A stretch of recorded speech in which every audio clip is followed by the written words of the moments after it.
Namun, apakah para petani begitu rendah hati hingga datang ke rumah bordil untuk menemani para tamu? Saat ini, dia telanjang dan tidak memiliki aura abadi. Liu Rusue memperhatikan bahwa Song Si tampak seperti seekor husky yang sedang menatapnya. Meskipun dia tidak tahu banyak tentang husky, dia tahu bahwa husky itu mencurigainya. Dia tersipu dan menatap Song Si dengan genit. Apakah menurut Anda semua petani bersembunyi di pegunungan atau hutan dan melepaskan diri dari dunia sekuler? Beberapa dari mereka melakukannya, tapi bukan saya. Ketika angin sepoi-sepoi mereda, dia mendarat dengan lembut di pelukan Song Si dan berkata, sekte kami ingin berlatih di dunia fana untuk menemukan separuh lainnya. Sekarang, aku sudah menemukannya. Song Si tiba-tiba mengerti. Tampaknya Liu Rusue telah mengetahui bahwa dia memiliki akar spiritual. Apakah dia ingin menjadi pendamping Dao-nya? Dia tidak tertarik. Meski hanya sekedar sandiwara, wanita ini akan menghisapnya hingga ginjalnya lemah. Mereka tidak cocok menjadi teman. Apakah kamu bersedia berkultivasi bersama dengan Suer? Nafas Liu Rusue harum seperti anggrek. Bagaimana bisa pria normal menolaknya? Tentu saja Song Si tidak mau. Namun, dia ingin berkultivasi dan berinteraksi dengan lebih banyak ahli, maka dia berpura-pura bersemangat dan berkata, karena Suer bersedia membimbingku ke sekte abadi, tentu saja aku senang melakukannya. Liu Rusue tidak terlalu memikirkan dia berbicara tentang sekte abadi alih-alih menjadi sahabat Dao. Dia berpikir bahwa dia dengan senang hati mematuhinya. Tuan muda akan menjadi pendamping Dao Sue mulai sekarang. Mulai sekarang, Suer tidak akan menerima pria lain. Liu Rusue berkata dengan lembut, sebelum saya mengambil semua esensi Anda. Oke, tapi aku tidak bisa menjamin bahwa aku tidak akan menemukan wanita lain. Song Si menyeringai dan mencibir di dalam hatinya. Perkataan berbunga-bunga wanita ini hanya karena dia menyukai tubuhnya. Tidak, kami tidak boleh ada pihak ketiga yang mengganggu kultivasi kami. Jika tidak, itu akan mencemari yin yang kita dan mempersulit peningkatan kultivasi kita. Liu Rusue menggelengkan kepalanya. Dia tidak bisa meminta lebih banyak tungku kecuali dia menguasai teknik budidaya, apalagi Song Si. Dari apa yang Anda katakan, teknik kultivasi yang Anda kembangkan cocok untuk pria dan wanita. Song Si berpikir keras. Dia merasa sekte wanita ini mirip dengan yang disebut Hihuan. Sekte. Itu benar.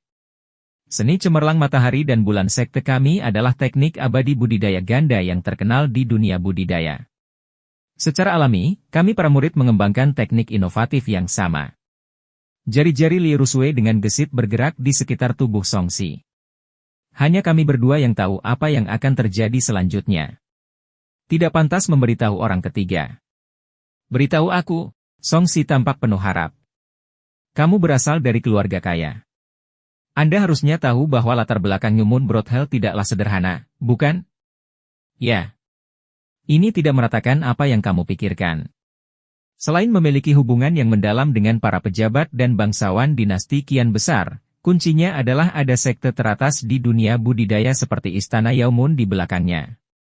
Rumah bordil bulan baru di setiap kota adalah tempat pelatihan bagi murid sekte luar baru seperti kami. Song Si terkejut. Apakah dia sudah melakukan kontak dengan sekte besar secepat ini? Dia pikir itu hanya sekte kecil.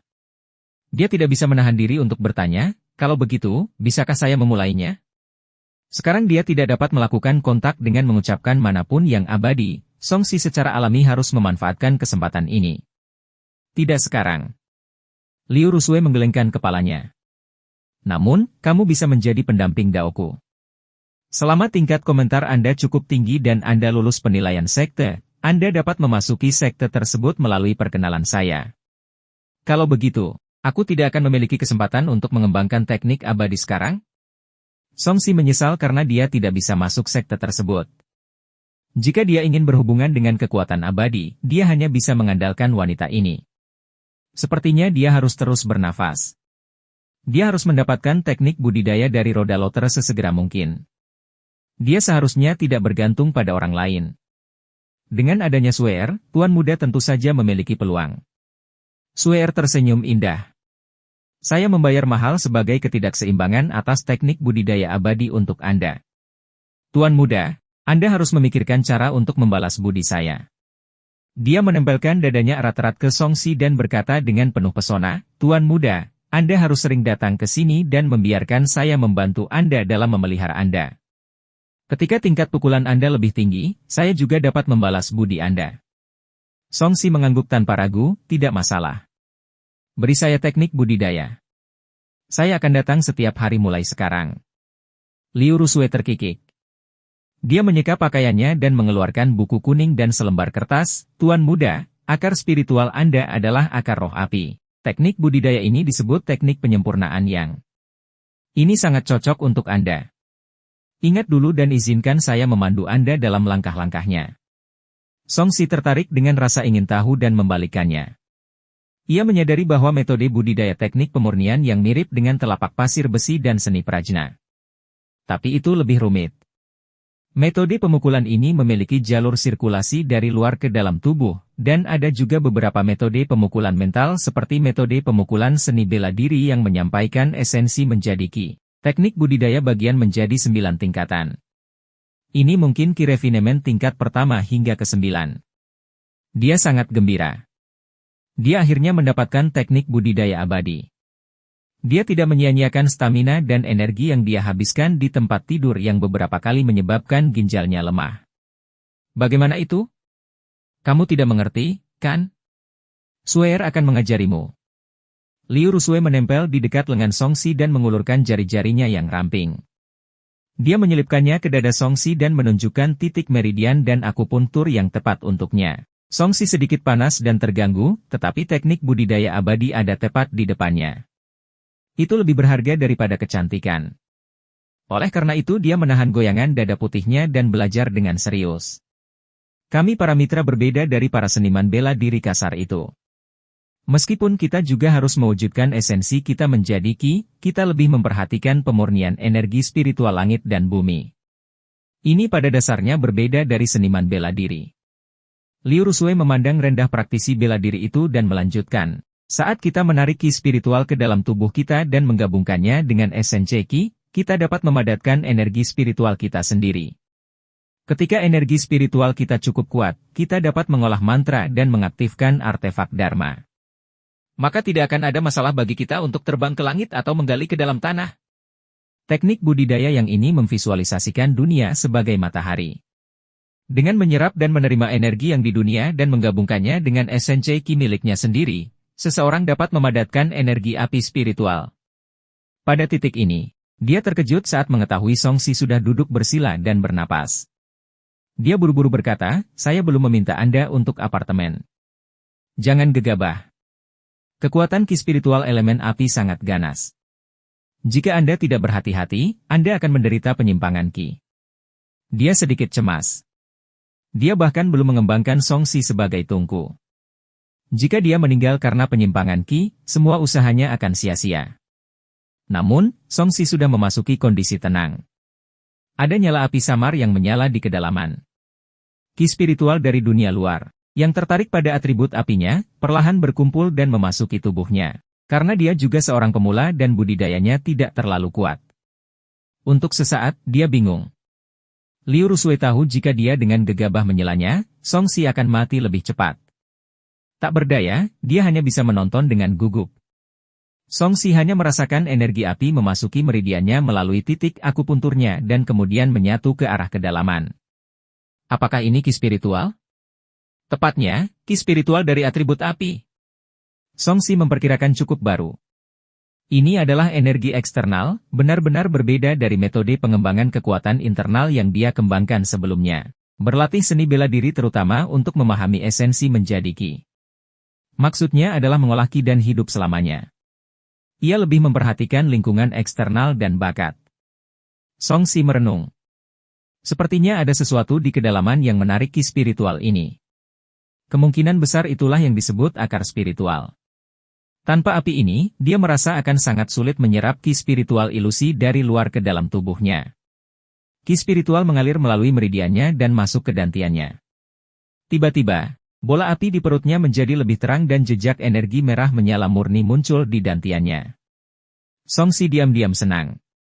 Ini adalah energi spiritual yang disebutkan di atas, bukan? Begitu dia bahagia, dia meninggalkan kondisi buruk yang halus. Energi spiritual yang tertarik padanya juga menghilang. Saat dia membuka matanya, dia melihat kesalahan Liu Rusue. Saya tidak menyangka Tuan Muda memiliki pemahaman yang begitu mendalam. Dia berhasil menarik Qi ke dalam tubuhnya saat dia tiba dan membuatku takut. Melihat Liu Rusue menampar dadanya dan tampak ketakutan, Song Si menelan ludahnya. Saya kira saya sangat beruntung bisa segera merasakannya. Tuan Muda, Anda nampaknya sangat pintar. Pada saat itu, ketika Suer memiliki seorang tetua yang melindunginya, membutuhkan waktu lama untuk menarik Qi ke dalam tubuhnya. Liu Rusue meledak kegirangan. Dia khawatir Song Si, yang belum pernah berhubungan dengan pengetahuannya, akan membutuhkan waktu lama untuk memulainya. Tapi pihak lain memberikan kejutan menyenangkan lainnya. TSK, apakah ada hati Dao itu sia-sia? Song Si tertawa di dalam hatinya. Meskipun akar spiritualnya tidak bisa dibandingkan dengan para jenius dalam inovatif, namun pemahamannya pasti akan melampaui mereka. Apalagi, lalu bagaimana jika dia mendapat penyimpangan Qi? Bagaimanapun, dia tidak akan mati. Jika ada, dia hanya akan ditarik. Wanita cantik di hadapannya gemetar, lekuk tubuhnya naik turun, membuat Song Si merasa semakin panas. Dia menggosok tangannya dan berkata, mari kita bersantai dulu sebelum lingkungannya. Jika kamu santai, aku akan mencabutmu sampai kering. Liu Rusue tersenyum nakal, jangan khawatir. Kali ini, aku tidak akan membiarkan kakimu melemah. Pada titik ini, dia memikirkan sesuatu yang serius dan berkata, Tuan Muda sering melukai tubuh Anda seperti ini. Suer punya resep bergizi kesehatan di sini. Tuan Muda, ambillah 1 hari setiap hari untuk memperkuat fondasi Anda dan memupuk energi Anda. Song Si melirik kertas lainnya. Itu mungkin afrodisiak. Dia berkata dengan marah, belum pasti siapa yang akan menjadi orang yang bertekuk lutut. Dia menerkam seperti harimau lapar. Hehehe. Suer tersenyum bahagia dan dengan rakus menyerap energi yang dimiliki Song Si. Kekuatan ini tidak bisa dibandingkan dengan kemurnian energi spiritual, namun lembut dan bergizi. Itu sangat cocok untuk fisiknya yang dingin seperti Ice Spirit Root miliknya. Selain itu, skill undangan bulannya juga membutuhkan yang stats untuk membantu dengan cepat. Energi yangnya jauh lebih melimpah sekarang. Bagaimana dia melakukannya? Mungkinkah dia berhasil potensi akar spiritualnya? Liu Rusue merasakan gelombang energi yang di tubuh Song Si dan mata indahnya melebar. Kali ini, dia dengan rakus menyerapnya tetapi tidak menghabiskan semuanya. Untuk pertama kalinya, dia merasa pria ini tidak sederhana. Pada akhirnya, dia tidak tahan lagi dan memohon, tolong hentikan. Saya telah menyerap terlalu banyak energi yang. Saya harus pergi dan menaruhnya. Song Si masih penuh energi. Dia akhirnya mendapatkan kembali harga dirinya dan berkata dengan bangga, pergi. Liu Rusue mengenakan pakaiannya dan pergi dengan wajah merah. Melihat kaki wanita ini juga lemah, Song Si merasa bangga. Dia duduk bersila di tempat tidur dan membuka sistem antarmuka. Hanya tersisa 7 poin energi yang dari 37 poin.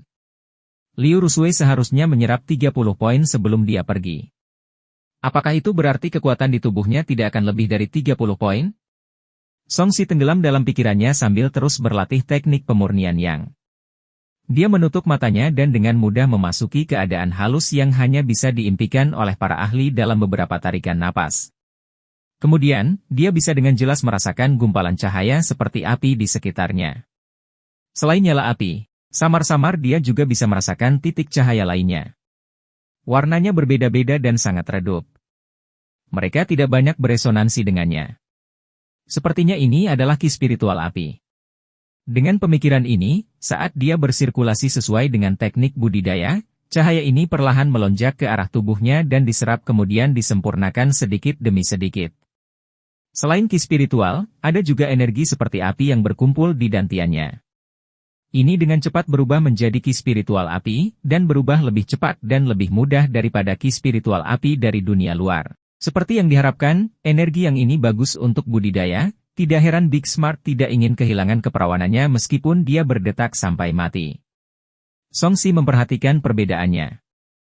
Energi yang ini tidak mendominasi energi spiritual api, namun sangat mudah untuk disempurnakan, menyebabkan tingkat budidayanya meningkat.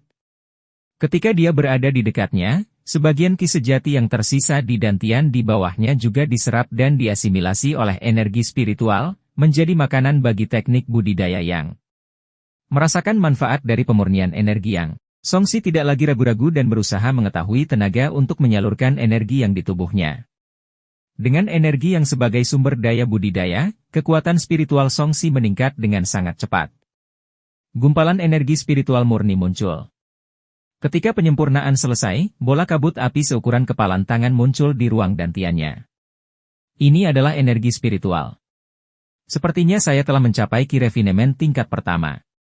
Songsi membuka sistem antarmuka untuk memeriksa masalah. Ras, manusia. Semangat, 28. Fisik, 40. Pemahaman, 21. Bakat, akar roh api. Kekuatan ilahi bawaan, penerangan hati Dao, Fajra tak terkalahkan. Kemampuan, telapak pasir besi, pemula, seni prajna, pemula, teknik penyempurnaan yang, tingkat pertama. Energi, Ki asli 4, energi api spiritual.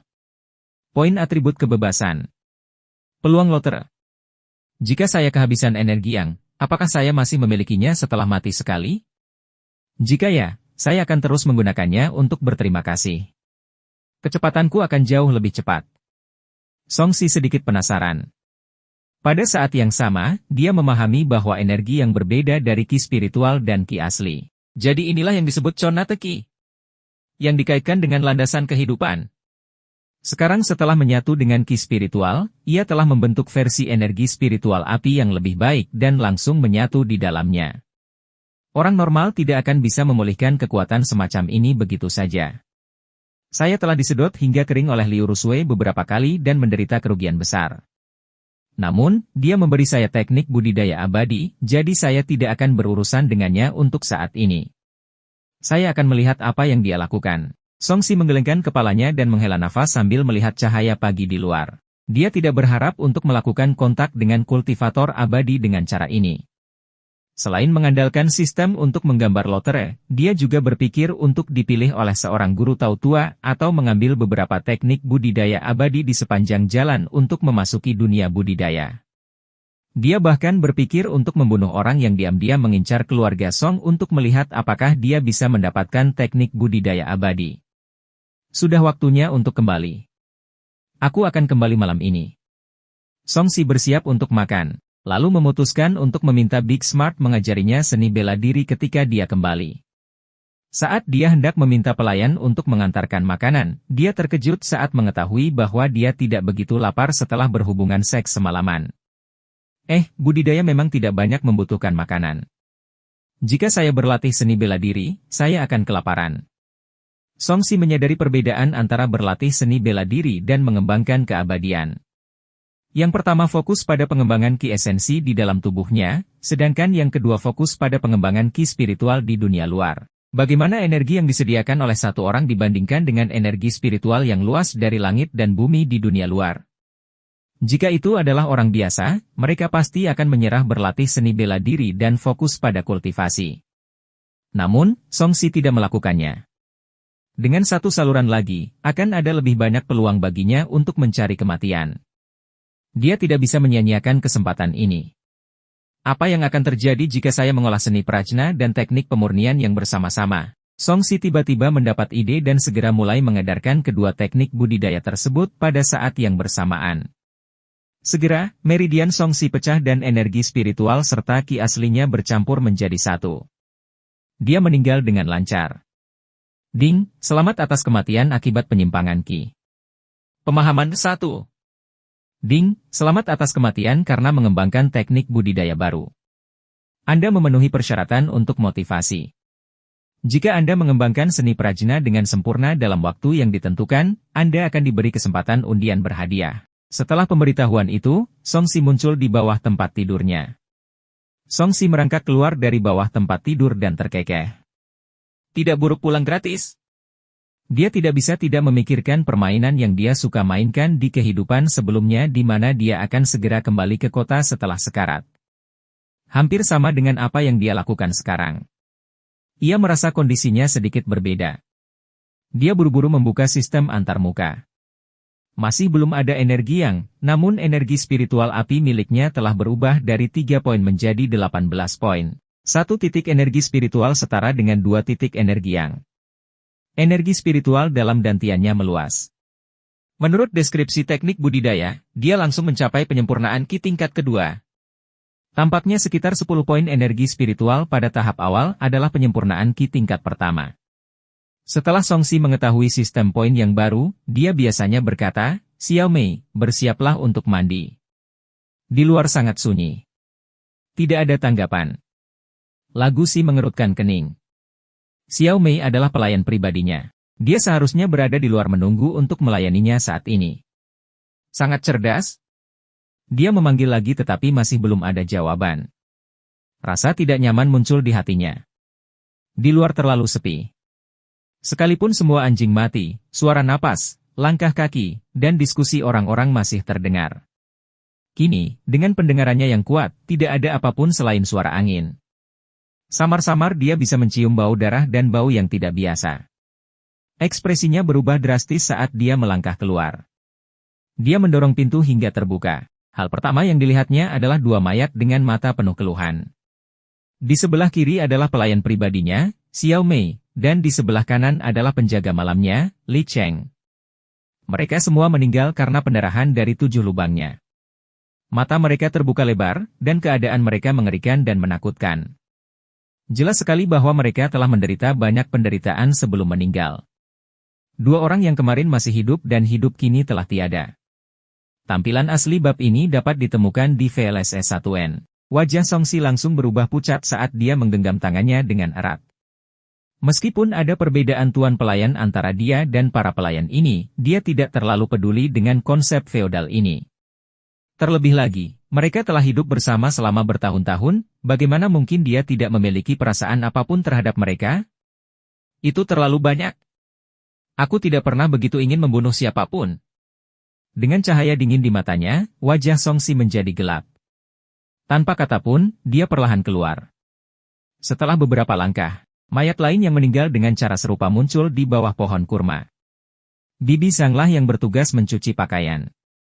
Wanita baik hati berusia 40-an, yang anak baru saja menikah, sedang memegang pohon kurma seolah dia mencoba berdiri sebelum dia meninggal.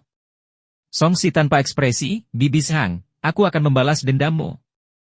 Mungkin karena mendapat respon, Bibi Zhang mengakhiri nafas terakhirnya. Tubuhnya yang kaku tiba-tiba menyusut dan dia perlahan terbaring di tanah. Keluhan di wajahnya sedikit mereda. Sebelum seseorang meninggal, jika mereka sangat kesakitan dan tidak mau, akan ada keluhan yang tidak kunjung hilang. Jika keluhan ini berlangsung lama, ada kemungkinan akan muncul transformasi mayat atau munculnya hantu jahat. Kata-katamu menghilangkan masalah ini. Sebuah suara tiba-tiba muncul di belakangnya. Rambut Songxi berdiri tegak. Dia tidak menyadari ada orang yang mendekat. Niat membunuh muncul di matanya. Dia membalas dan meninju tanpa ragu-ragu. Bang! Tangan lembut dan putih dengan mudah menangkapnya. Kekuatan pukulan penuh Songxi menghilang seperti lembu tanah memasuki laut. Namun, angin yang dikeluarkan oleh memecah dedaunan yang berguguran di tanah dan menyebabkan pakaian pihak lain sedikit berkibar. Kamu cukup kuat. Anda sudah memiliki kekuatan seekor gajah. Sayangnya, metode Anda dalam mengerahkan kekuatan masih dangkal. Anda hanya mengandalkan kekerasan.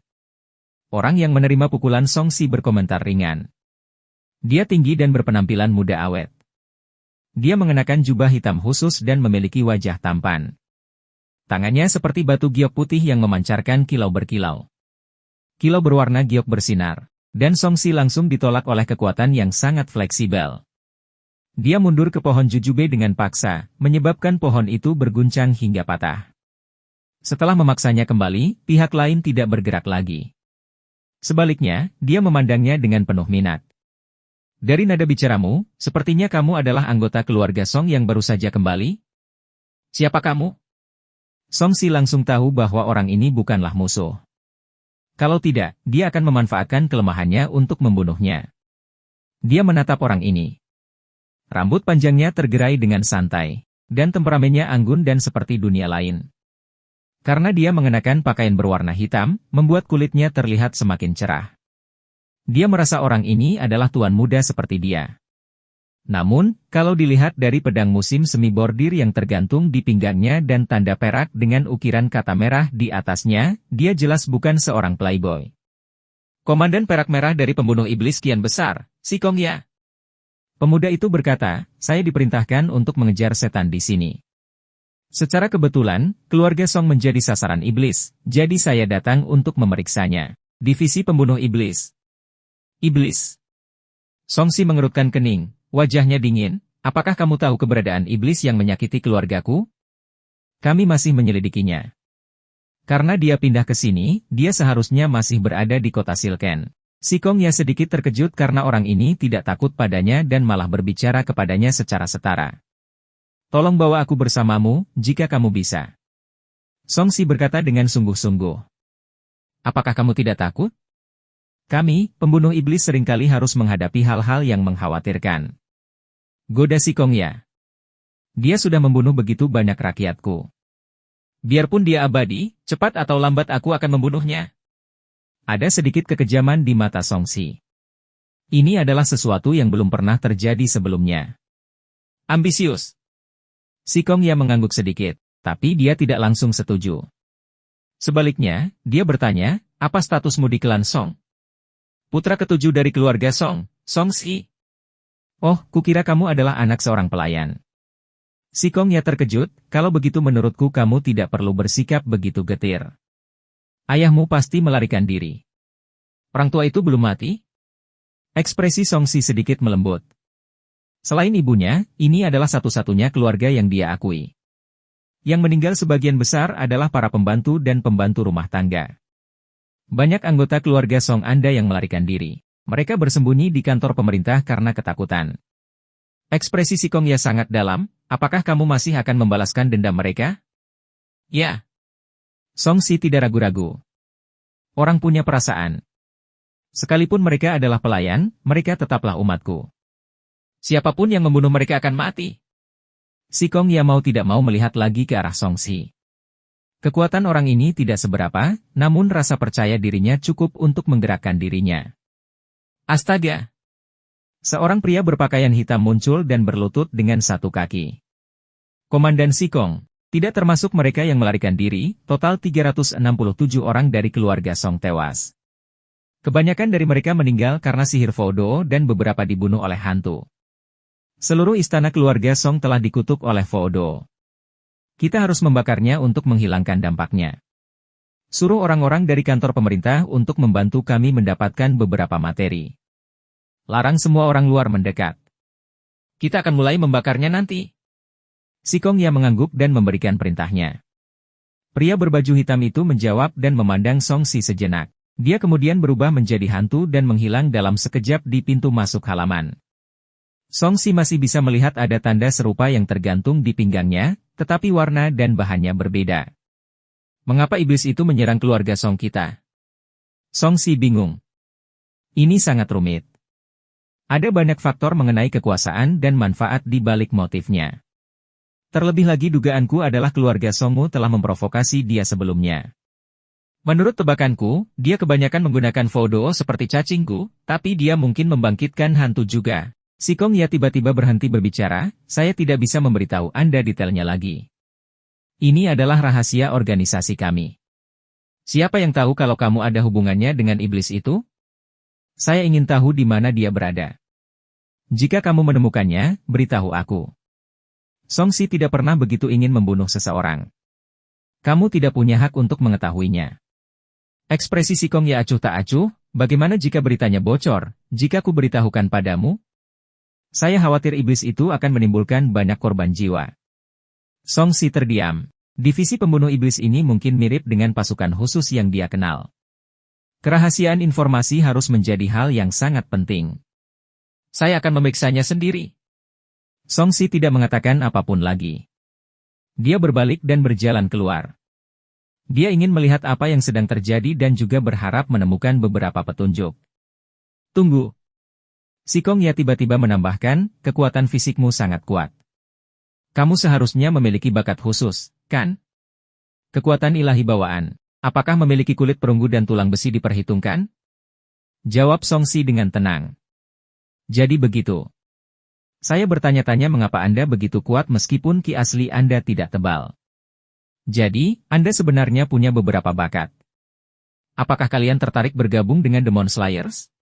Kalau begitu, kamu bisa membalas dendam. Apa manfaat, kerugian dan kendalanya? Songsi tidak keberatan mempelajarinya lebih lanjut. Keuntungannya adalah Anda dapat berhubungan dengan banyak ahli, termasuk manusia super seni bela diri dan kultivator abadi, dan Anda dapat memperoleh sumber daya budidaya. Kekurangannya adalah kamu harus patuh dan menyelesaikan segala macam misi berbahaya. Ini adalah kerugian dan kendala terbesar menjadi pembunuh iblis. Ketika Songsi mendengar ini, dia menggelengkan kepalanya. Saya tidak suka dibatasi.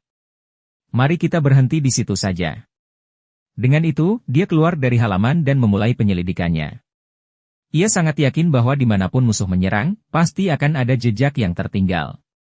Menarik, Anda adalah pemuda yang cukup percaya diri. Saat itu, saya juga seperti ini. Kecuali karena saya terlalu percaya diri dan sombong, mudah bagi saya untuk kehilangan nyawa saya. Si Kong Ya tersenyum. Dia tidak mengira Songsi akan bisa menyelidikinya sendiri. Masih banyak lagi mayat di luar. Ada pria, wanita, tua, dan muda. Kebanyakan dari mereka adalah pembantu rumah tangga, tetapi ada juga keturunan langsung dari keluarga Song, kerabat dekat, dan penjaga. Tanpa kecuali, mereka semua meninggal secara mengenaskan. Mereka semua dibunuh oleh cacing gu yang menjijikkan. Tatapan Songsi muncul pada seorang anak kecil dan dia segera mengenali penyebab kematian. Di dalam tubuhnya, samar-samar dia bisa merasakan sesuatu yang menggeliat. Dengan gila-gilaan. Ia bahkan tidak melepaskan seorang anak pun. Gila sekali. Tiba-tiba, dia melihat gambaran mayat tak berdarah dengan mata merah. Dia menurunkan dirinya ke tanah dan menyentuhnya. Dia merasa seolah-olah esensi ki di tubuh orang ini telah ditelan oleh sesuatu. Gu, hantu. Pelakunya punya banyak trik? Songsi penuh gigi dan terus mengamati, ingin menemukan beberapa petunjuk. Di dekat arena pencaksilat, tim petugas-petugas berseragam memindahkan mayat-mayat itu dengan wajah pucat. Mereka semua mengenakan sarung tangan khusus dan menghindari menyentuh mayat dengan tangan kosong. Mata Songsi meluncurkan dan mendarat di mayat yang baru saja dipindahkan. Song Jiang. Orang ini sebenarnya sudah mati. Jantungnya berdetak kencang. Song Jiang adalah putra tertua dari istri pertama dan mengendalikan bisnis keluarga Song. Pada akhirnya, dia tetap meninggal dalam musibah ini. Segera, dia melihat putra kedua, Song Hee. Dia berasal dari cabang kedua dan meninggal dengan kematian yang lebih tragis. Kepala dan tubuhnya jelas terpisah. Seluruh sari dan darah di tubuhnya telah hilang dan tidak ada darah sama sekali di sekitar lukanya. Putranya, Song Feng, istri kedua, istri ketiga, selir keempat, tidak kurang dari 20 keturunan langsung atau keturunan agunan dari keluarga Song tersebar di tanah, mengeluarkan darah dari 7 lubangnya atau menghirup dengan wajah pucat. Semakin banyak pelayan dan pelayan memenuhi alun-alun. Dari waktu ke waktu, orang-orang dari pembunuh iblis berpakaian hitam akan muncul. Tuan muda ketujuh Song, kenapa kamu ada di sini? Polisi itu memperhatikan Songsi dan bertanya dengan gelisah. Ada hal aneh yang terjadi di keluarga Song. Lebih dari 300 orang tewas dalam semalam dan pembunuhnya tidak meninggalkan petunjuk apapun. Dia sangat takut Songsi bukan orang biasa. Saya baru saja kembali. Polisi Lu, bisakah Anda memberitahu saya apa yang Anda temukan? Sebagian besar mayat telah dibersihkan dan dipindahkan dan sebagian besar jejak di tempat kejadian telah dihancurkan. Oleh karena itu Songsi hanya bisa bertanya kepada mereka. Oh, Tuan muda ketujuh baru saja kembali dari rumah bordil bulan baru kan? Untungnya, kamu tidak ada. Kalau tidak, kamu mungkin menjadi salah satu dari mereka. Lu Xianjie tercerahkan. Ia berpikir dalam hati bahwa gaya hidup anak boros ini akhirnya menyelamatkan nyawanya. Songsi melihat ekspresi Lu Xianjie dan tahu apa yang dipikirkannya. Namun, dia lebih memilih mengalami kematian di tangan orang yang terbunuh sehingga dia setidaknya bisa mengetahui apa yang terjadi. Dia bertanya, ada tanda-tanda pembunuhnya? Lu Xianjie menggelengkan kepalanya dan menghela nafas. Pembunuhan ini tidak dilakukan oleh orang biasa. Itu penuh dengan aspek aneh dan tidak menyenangkan. Ini bukan lagi sesuatu yang bisa ditangani oleh kantor pemerintah kita. Anda harus bertanya kepada orang-orang itu. Dia menunjuk ke arah orang misterius dari divisi pembunuh iblis. Songsi ingin menunjukkan bahwa jika dia bisa mendapatkan informasi darinya, pertanyaannya tidak diperlukan sejak awal. Dia mengeluarkan setumpuk uang kertas dan menjejalkannya ke tangan Lucian Jie. Katakan padaku apa yang kamu ketahui. Uhuk-uhuk, Tuan Muda Song terlalu sopan. Lucian Jie dengan terampil menyimpan uang kertas itu dan berbisik. Saya pikir lebih baik Tuan Muda tidak menyelidikinya. Semua orang yang meninggal di keluarga Song dibunuh oleh hantu tanpa kecuali. Bahkan beberapa penjaga kelas 1 tewas. Pembunuhnya jelas bukan seseorang yang bisa ditangani oleh orang biasa. Yang terbaik adalah membiarkan pembunuh iblis menanganinya. Mereka pandai dalam hal ini. Saya mengerti. Saya hanya ingin tahu bagaimana pembunuhnya masuk dan pergi. Song Si harus menemukan arahan umum terlebih dahulu sebelum dia bisa menyelidikinya. Lucian Jie menunjuk ke langit dengan ekspresi aneh. Song Si segera mengerti dan berkata dengan terkejut, dengan terbang. Ya, kami sudah meninjau semua area. Selain jejak yang ditinggalkan keluarga Song saat mereka melarikan diri, kami tidak menemukan apapun. Selain terbang, bagaimana lagi kita bisa datang? Lucian Jie tersenyum pahit, Tuan Muda ketujuh Song, sebenarnya tidak perlu diselidiki. Jangan mati sia-sia tanpa alasan. Kemampuan si pembunuh berada di luar imajinasi kita. Astaga! Si Kongnya sepertinya muncul entah dari mana. Lucian Jie buru-buru membungkuk, salam, Tuan. Asal mula debut chapter ini dapat ditelusuri ke N0V3LB1N yang terakhir mengabaikannya dan memandang Song Si. Semangkuk air muncul di tangannya. Permukaan airnya datar seperti cermin tanpa ada riak. Dia memandang Song Si dengan dingin, air sumur keluargamu telah diracuni oleh sihir Gu. Bagaimana kamu bisa baik-baik saja? Song Si mengerutkan kening, jadi semua cacing Gu ini masuk ke dalam tubuh manusia melalui air minum. Sekarang, apakah orang lain juga memiliki jejak Gu pada mereka? Dia secara kasar memahami bagaimana si pembunuh berhasil membunuh begitu banyak orang dalam semalam tanpa meninggalkan banyak petunjuk. Dalam hal ini, anjing dan penjaga gerbang tua yang meninggal kemarin sudah menjadi tanda bahwa air tersebut diracuni. Sayangnya, tidak ada yang menyadarinya. Aku bertanya padamu kenapa kamu baik-baik saja? Mata si Kongya menjadi dingin. Dia mencurigai Song Si. Maaf, saya hanya minum air panas. Jenis yang sudah direbus. Bahkan di musim panas, airnya akan direbus dan didinginkan. Song Si berkata dengan ringan. Ini adalah kebiasaan baik yang dibawanya dari kehidupan sebelumnya. Di dunia yang standar kebersihannya buruk, banyak penyakit dapat dihindari melalui metode ini. Dia bertanya, cacing Gu ini tidak akan bisa bertahan hidup setelah direbus, kan? Si Kongya tercengang. Jadi itulah alasannya. Dia mengira Song Si ada hubungannya dengan iblis. Ini adalah serangga Gu berbisa darah hitam tingkat rendah. Merebusnya memang bisa membunuhnya. Si Kongya berkata kepada Lucian Jie, teteskan setetes darah ke dalam mangkuk. Lucian Jie mengalami depresi. Mengapa dia menginginkan darahku? Tidak bisakah Tuan Muda Song ini melakukannya? Meskipun dia mengalami depresi, dia tidak berani untuk tidak menaati Tuan ini. Dia mengeluarkan belati dan memotong jarinya, memeras setetes darah dan meneteskannya ke dalam mangkuk. Air jernih itu langsung beriak sedikit setelah setetes darah jatuh. Tetesan darah merah itu seketika berubah menjadi hitam dan dengan cepat menghilang. Lucian Jie sangat ketakutan hingga wajahnya menjadi pucat. Dia buru-buru menarik kembali jarinya. Takut benda di dalam air akan masuk ke tubuhnya dan menyebabkan dia mengeluarkan darah dari ketujuh lubang dan mati. Song Si tenggelam dalam pikirannya. Ini pasti jenis parasit yang khusus, jenis yang lebih kuat. Di dunia ini, sepertinya itu disebut cacing Gu. Ini adalah serangga Gu berbisa darah hitam. Ia lahir dengan menelan darah dan memiliki kemampuan reproduksi yang menakjubkan.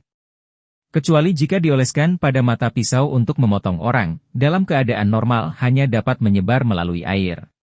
Namun, direbus bisa membunuhnya. Begitu dia selesai berbicara, Ki Asli melonjak di telapak tangannya, membentuk pusaran. Saat dia dengan cepat menggosokkannya sehingga menyebabkan suhu naik. Di tengah udara yang terdistorsi, sebenarnya ada api yang menari. Gesekan menghasilkan panas? Song Si tercengang. Jadi budidaya juga mengikuti konsep sains? Peu. Peu. Peu. Airnya dengan cepat mendidih dan bau busuk keluar. Gu di dalamnya berangsur-angsur mati dan air menjadi jernih kembali. Sebagian besar keluarga Song Anda meninggal karena sihir Gu ini. Sisanya mati ketika esensi mereka dimakan oleh roh jahat. Sikong Ya berkata dengan dingin, kamu beruntung. Anda minum air mendidih dan tidak keracunan. Kulit kepala Lu Xianjie menjadi mati rasa. Dia buru-buru menoleh ke bawahannya dan berkata, apakah kamu mendengar itu? Nanti minum air matangnya. Jangan minum air mentah. Dia berkata dengan sedikit gelisah, Tuhan, gu ini tidak akan menyebar melalui saluran air utama, bukan? Jika tidak, bukankah seluruh kota Silken akan menderita? Ini ditemukan di air sumur. Itu bukan air sungai. Terlebih lagi, jika gu ini tidak memiliki darah untuk dimakan, ia hanya dapat bertahan paling lama 3 hari. Saya harap ini tidak menyebar. Sikong Ya melemparkan mangkuk itu ke samping dan mangkuk itu pecah berkeping-keping. Apinya menghilang, menampilkan yang seperti batu giok. Ia melanjutkan, untuk berjaga-jaga, segera awasi orang-orang di sekitar dan biarkan air minum mereka matang. Jika ada yang keracunan, segera singkirkan mereka. Baik tuanku. Saya akan melaporkan hal ini ke prefektur dan mengerahkan beberapa orang. Lu Xianjie memindahkannya. Ia tidak menyangka balas dendam pribadi seperti itu akan berdampak pada orang biasa lainnya. Jika gu ini dibiarkan menyebar, maka seluruh kota sutra mungkin akan mengalami kekacauan. Setelah Lu Xianjie pergi, Sikong Ya memandang Song Si. Jika kamu benar-benar ingin membalas dendam, kamu bisa pergi ke hutan bambu kematian di sebelah barat kota untuk melihatnya. Tentu saja, itu hanya jika Anda tidak takut mati. Song Si meminta polisi untuk membawanya ke kantor pemerintah, tapi dia tidak bisa berhenti memikirkan gu ini. Terlalu menjijikkan untuk dibunuh oleh serangga gu berbisa darah hitam ini. Setelah memikirkan tentang hal-hal yang tumbuh dalam darah dan dagingku, aku tidak ingin menanam kematian lagi. Di tengah rasa jeleknya, Song Si menolak gagasan memakan cacing gu untuk mengadili kematian. Kemudian dia memikirkan bagaimana anggota keluarganya yang masih hidup mungkin juga telah diracuni dan bertanya-tanya bagaimana dia harus menyelesaikan masalah ini. Begitu sampai di kantor pemerintah, dia mendengar teriakan. Bang! Kantor pemerintah dibanting hingga terbuka dari dalam. Penjaga Song Jiang, Tu Fen, keluar dengan rambut acak-acakan dan mata merah. Aku tidak akan mati, aku tidak akan mati. Otot-ototnya menggeliat hebat dan dia tampak lebih besar. Mengalir dari 7 lubang darahnya dan ada sesuatu yang mengalir deras di tubuhnya. Ini sudah berakhir. Penjaga Tu juga telah diracuni. Mungkin karena Tu Fen sering pergi bersama Song Jiang untuk melakukan sesuatu, tetapi polisi di samping Song Si mengenalinya. Wajahnya pucat saat dia melihat Tu Fen berjalan seperti orang gila. Engah! Sebuah panah anak yang tajam melesat dan menembus dahi Tu Fen, memakukannya ke pintu kantor pemerintah. Seorang pria berpakaian hitam muncul dengan busur di tangannya. Dia berkata dengan dingin, pengawal besi hitam dari Departemen Pembunuh Iblis akan mengambil alih tempat ini. Siapapun yang keracunan tidak diperbolehkan keluar dari kantor pemerintah. Kalau tidak, mereka akan dibunuh tanpa ampun. Astaga! Astaga! Astaga! 3 orang lainnya muncul. Mereka terbang melewati atap dan dinding, berubah menjadi bayangan dan berpisah, menghalangi pintu keluar lain dari kantor pemerintah. Song Si melihat pengawal besi hitam tidak melakukan apapun setelah menutup pintu keluar. Dia tidak bertanya lebih jauh dan terus berjalan menuju pintu. Melalui pintu, dia bisa melihat beberapa mayat di tanah, mengeluarkan darah dari 7 lubangnya. Mereka pastilah orang-orang yang baru saja dibunuh oleh serangga gu berbisa darah hitam. Di aula dalam kurang dari 10 kaki dari mayat, lusinan acak-acakan berkumpul. Mereka tampak ketakutan dan gelisah, dan mata mereka dipenuhi kelelahan dan ketakutan. Bahkan pahlawan baru Song Jia, yang bersemangat tinggi, membeku seperti terong beku, khawatir waspada. Mimpi indahnya menjelajahi dunia persilatan hancur setelah perjalanan pulang. Bahkan pengawal Tu pun diracun. Tidak, aku tidak ingin mati kehabisan darah. Seseorang bantu kami. Para wanita menangis dan para pria juga gelisah. Siapa sangka orang-orang yang biasanya glamor dan kaya raya ini akan berakhir seperti ini? Hanya sejumlah kecil penjaga dan petinggi keluarga Song yang tetap tenang tetapi ekspresi mereka tidak bagus. Penatua Qin, apakah kita semua diracuni?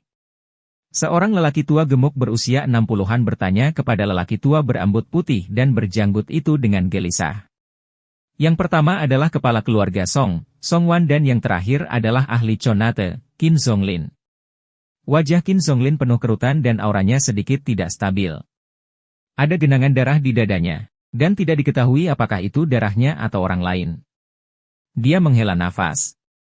Saya jelas tidak diracuni.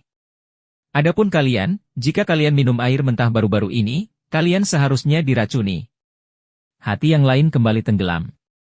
Hati mereka yang rapuh hancur seketika. Saya tidak ingin mati karena serangga ini.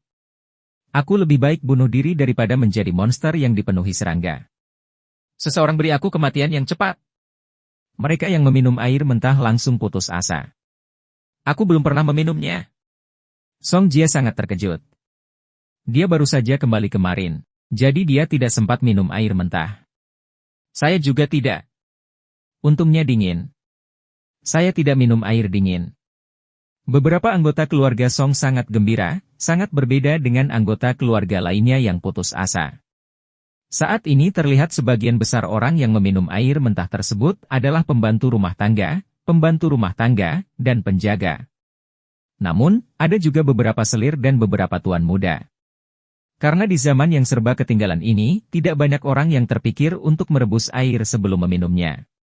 Untungnya, saya selalu bersama tuan muda ketujuh.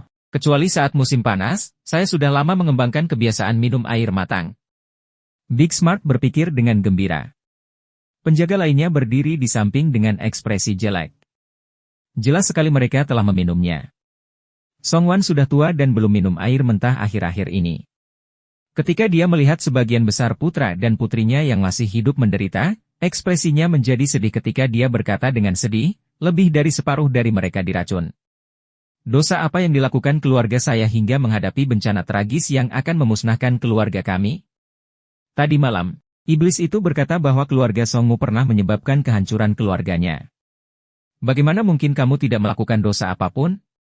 Qin Zonglin mencemooh, saya hanya bisa mengatakan bahwa Anda tidak beruntung telah menyinggung iblis seperti itu. Jika aku tidak segera melarikan diri, aku pasti sudah mati tadi malam.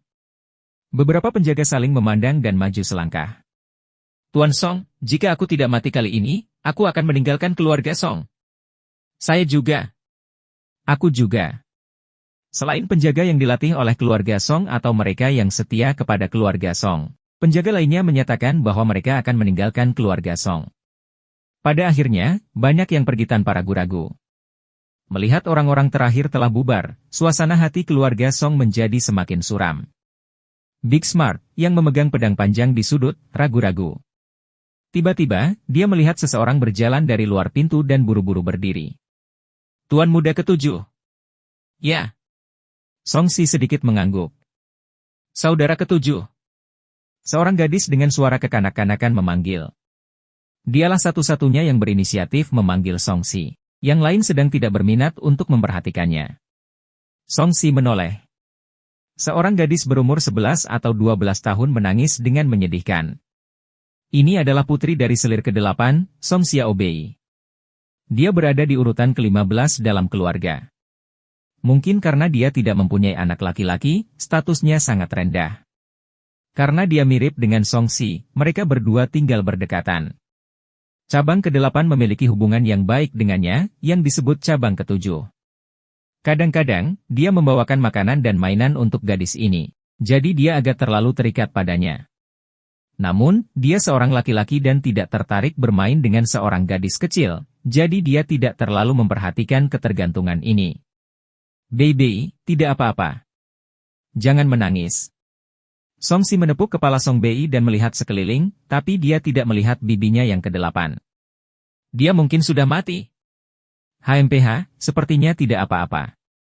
Kamu membuatnya terdengar sangat mudah. Seorang wanita tua yang juga berlinang air mata mencibir, kakak laki-laki tertua, saudara laki-laki kedua, saudara perempuan keempat, dan saudara laki-laki keenam semuanya meninggal. Namun kamu tetap mengatakan bahwa kamu baik-baik saja. Mendengar kata-kata kasar tersebut, Song Si berjalan mendekat dan menamparnya. Piak. Dengan suara yang tajam, wanita tua itu ditampar ke tanah. Penyihir tua, aku sedang menghibur seorang gadis kecil. Kenapa kamu sengaja menyerangku? Song Si sudah lama tidak senang dengan cabang utama. Biasanya mereka akan selalu mengganggunya tanpa henti.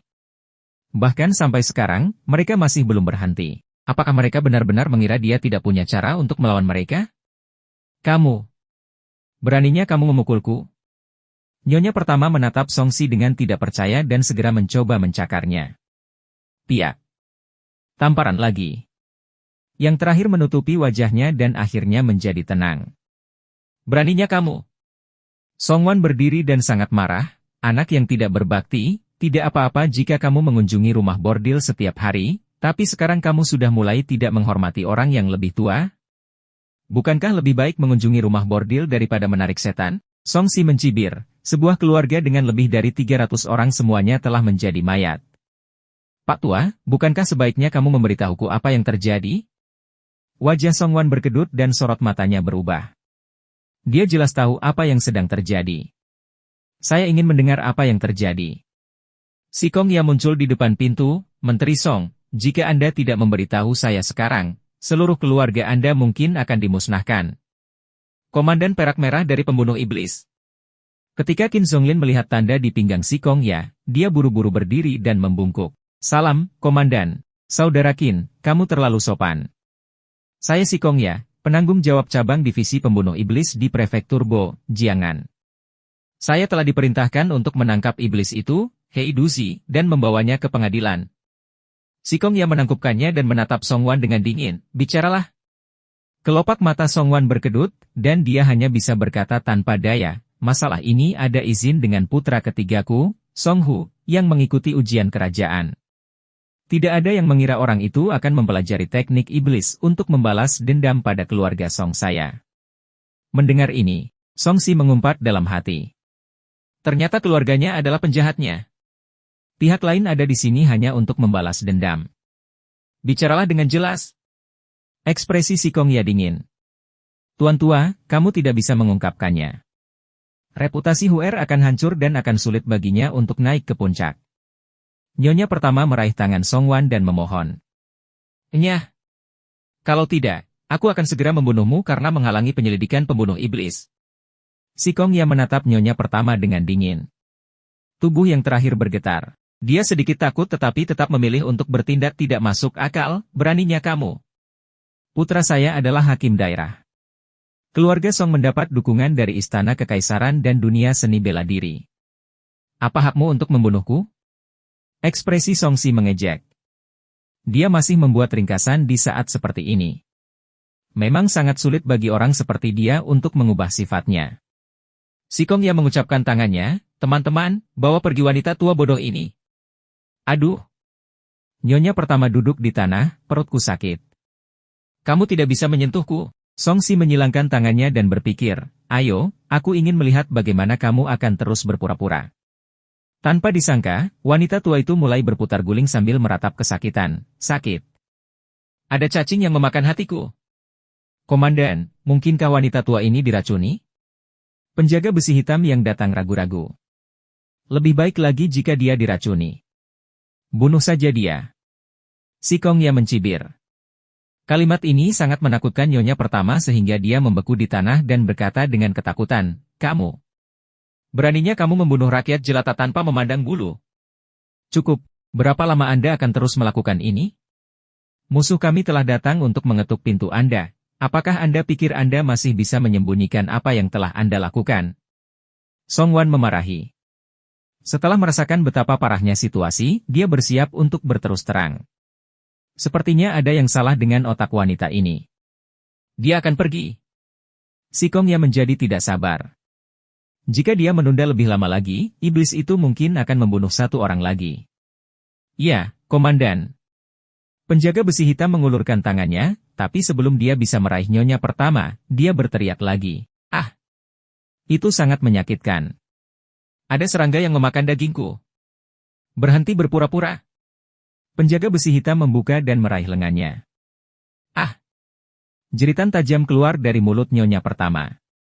Seluruh tubuhnya mengejang dan dagingnya tiba-tiba menjadi hitam. Matanya berputar ke belakang dan dua aliran darah hitam mengalir keluar. Tidak hanya mata, lubang hidung dan telinga juga dipenuhi darah berbau busuk. Langsung darah muncrat dari mulut, jatuh ke tanah. Jelas sekali ada serangga yang menggeliat di dalam tubuhnya. Song Si mengerutkan kening. Penyihir tua yang sebelumnya terus menangis serigala juga telah diracun. Kali ini, organ dalamnya benar-benar dimangsa serangga.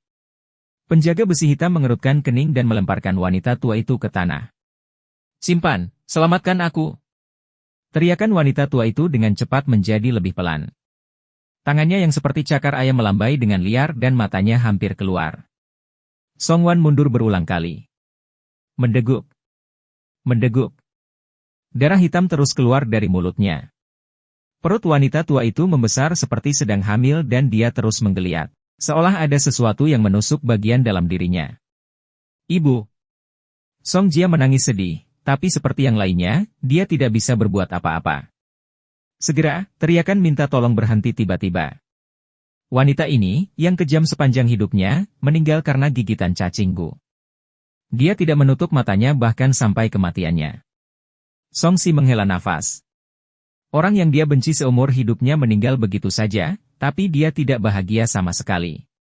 Lebih dari itu, dia merasa seperti seekor rubah yang berduka atas kematian seekor kelinci. Tunggu sebentar, karena aku tidak bisa mati, apa yang perlu ditakutkan? Ekspresi Song Si berubah sesaat sebelum dia kembali tenang. Sekarang sepi. Keluarkan mereka dan tangani bersama-sama. Hati-hati jangan sampai serangga guber bisa darah hitam bocor ke dalam air. Ekspresi si Kong Ya dingin. Dia tidak peduli apakah nyonya pertama masih hidup atau mati. Pada saat ini, seseorang berteriak dan mengalami situasi yang sama. Liuer. Song Wan sangat kesakitan. Kali ini putranya yang meninggal. Apakah penyakit ini tidak dapat disembuhkan? Tak berdaya, Song Si hanya bisa menonton dan tidak melakukan apapun. Lagi pula, serangga sudah mendominasi seluruh tubuh orang yang diracuni. Bahkan obat pun tidak dapat menyembuhkan penyakit akut ini. Mungkin hanya makhluk abadi yang bisa melakukannya. Sungguh merepotkan. Saat diracuni berbeda dengan saat kematian. Si Kong Ya mengerutkan kening. Menteri Song, sebaiknya Anda segera memberitahu saya. Jika tidak, jika Anda mati, tidak banyak orang yang mengetahui kebenarannya. Song Wan memandangi beberapa keturunan yang tersisa dan menghela nafas, jika aku mengatakannya. Bisakah Komandan Sikong melindungi keluarga Song? Kamu berharap? Sikong Ya mencibir, saya tidak tertarik dengan kelanjutan silsilah keluarga Song. Tapi katakan yang sebenarnya agar kita bisa menaklukkan iblis itu. Semakin cepat kamu membunuh Hei Dusi, semakin banyak orang yang bisa kamu selamatkan. Aku akan mengatakan. Song Wan memikirkannya dan setuju. Ia mulai menceritakan dengan jujur, bagaimana skandal itu terjadi. 3 tahun lalu, ada seorang putri nelayan di selatan kota yang sangat cantik jelita. Ketika putra ketiga saya bertemu dengannya di kapal, dia jatuh cinta padanya. Kemudian, dia hamil anak haram. Ketika wanita itu sebelum menikah, reputasinya hancur. Kemudian dia menemukan putra ketiga saya dan meminta agar dia bertanggung jawab. Namun, karena kami tentu saja tidak ingin reputasi kami rusak, cabang utama meminta seseorang untuk membuang wanita itu ke dalam sumur yang menenggelamkannya. Setelah itu kami juga membantai seluruh keluarganya. Ekspresi Song Wan jelek ketika dia menceritakan kisah memalukan itu, kemudian, kami menghabiskan uang untuk menyuap para pejabat dan menekan masalah ini. Tidak ada yang menyangka bahwa putra dari keluarga nelayan akan bertahan hidup dan menjadi iblis. Song Si terdiam saat mendengar ini. Inti dari situasi ini adalah bahwa orang kaya terlalu tidak berperasaan dan berkolusi dengan pemerintah untuk memaksa keluarga pihak lain dihancurkan. Namun, hanya putra ketiga, Song Hu yang mendapat manfaat dari situasi ini. Putra tertua, Song Jiang melakukan semua pekerjaan kotor sedangkan seluruh keluarga Song menderita karena kesulitan ini. Termasuk dia, Song Si. Hantu perempuan berbaju merah yang menurut Big Smart menceburkan dirinya ke dalam sumur keluarga Song sebenarnya sengaja ditenggelamkan oleh orang-orang dari cabang utama. Semua demi reputasi kakak ketiga. Apakah kesucian seorang wanita yang belum menikah tidak dianggap sebagai reputasi yang layak, tetapi reputasi putra ketiga Anda dianggap sebagai reputasi yang layak? Song Si mencibir dalam hatinya. Dia tahu bahwa kegelapan keluarga besar ini jauh lebih korup dan merosot dibandingkan apa yang dia lihat sebelumnya. Untuk sesaat, dia tidak tahu harus berkata apa. Dari sudut pandang orang luar, keluarga Songlah yang menyebabkan hal ini. Dari sudut pandangnya, dia terlibat. Dari sudut pandang anggota keluarga Song, dia masih ingin membunuh yang disebut Heiduzi. Anda telah membunuh orang-orang dari cabang utama dan saya setuju bahwa setiap ketidakadilan ada pelakunya dan setiap hutang ada debiturnya. Tapi karena kamu memprovokasiku, kamu akan mati. Cahaya dingin muncul di mata Songsi. Kakak ketiga sebenarnya adalah orang-orang seperti ini. Gumam Song Jia, tidak bisa menerima sifat asli kedua saudara laki-laki tersayangnya. HMPH, dinasti kian besar berada dalam kekacauan karena kamu, pejabat korup dan tuan tanah yang berhati hitam. Ekspresi Sikong Ya dingin, tapi dia tidak memarahi mereka. Dia telah melihat hal semacam ini berkali-kali dan sudah terbiasa. Beritahu saya nama, alamat, dan waktu kematian nelayan ini. Dia melanjutkan pekerjaannya. Dia harus mendapatkan informasi spesifik Heiduzi untuk mengetahui tentang musuhnya. Nama keluarga nelayan itu adalah Zhang dan namanya Sancai. Putra mereka bernama Wuji, dan putri mereka, Wuyou. Dia awalnya adalah seorang sarjana yang putus sekolah. Untuk bertahan hidup, dia tidak punya pilihan selain mulai memancing di desa nelayan kecil di selatan kota. Putri mereka tenggelam sekitar 2,5 tahun yang lalu. Keluarganya tewas tenggelam di sungai yang terletak di kaki kuil Jinyuan, di persimpangan Sungai Yuan dan Sungai Jin. Setengah hari setelah putrinya meninggal, putra sulung sayalah yang membunuh mereka. Setelah mendengar kata-kata lelaki tua itu, Songsi terkejut. Ayahnya, sang patriark, benar-benar kejam. Adapun nama asli Heiduzi, Zhang Wuji, dia tidak terlalu memikirkannya. Ada banyak orang dengan nama keluarga Zhang, dan ada banyak orang dengan nama ini juga. Sikong Ya sepertinya sedang berpikir keras, sepertinya Sang Wuji mewarisi teknik budidaya beberapa iblis dari rawa alang-alang. Itu sebabnya dia berhasil mempelajari semua teknik Gu dan Hex. Jeritan melengking terdengar lagi, menyela kata-kata Sikong Ya. Putra ke-11 Songwan memegangi perutnya dan jatuh ke tanah. Tidak peduli seberapa keras dia berjuang, penderitaan yang dia alami sepertinya semakin bertambah. Ayah, selamatkan aku. Banyak sekali cacing yang memakan organ dalamku. Dia baru berusia 13 tahun, sedikit lebih tua dari Song Bei. Wajahnya yang cantik dan tembem berubah menjadi hitam dalam sekejap mata. Putra. Ibunya, istri keempat, masih hidup. Dia memeluk dirinya sendiri karena ketakutan, tetapi dia segera jatuh ke tanah dan dilahap seperti putranya. Sungguh dosa, sungguh dosa. Air mata mengalir di wajah Songwan saat dia tampak menyesal. Brengsek. Songsi mengutuk. Meskipun dia tahu pihak lain punya alasan untuk membalas dendam, dia tidak tahan lagi. Dia berbalik dan melangkah pergi. Orang-orang terus meninggal di aula.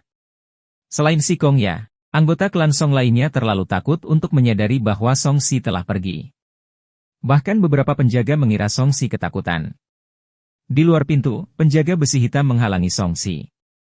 Mereka mengira diracuni tidak boleh pergi. Songsi mengangkat tangannya dengan ekspresi dingin dan mengedarkan kekuatan telapak pasir besi. Telapak tangannya langsung memerah dan ditampar. Beraninya kamu menyerang? Penjaga besi hitam adalah seorang pemuda kekar.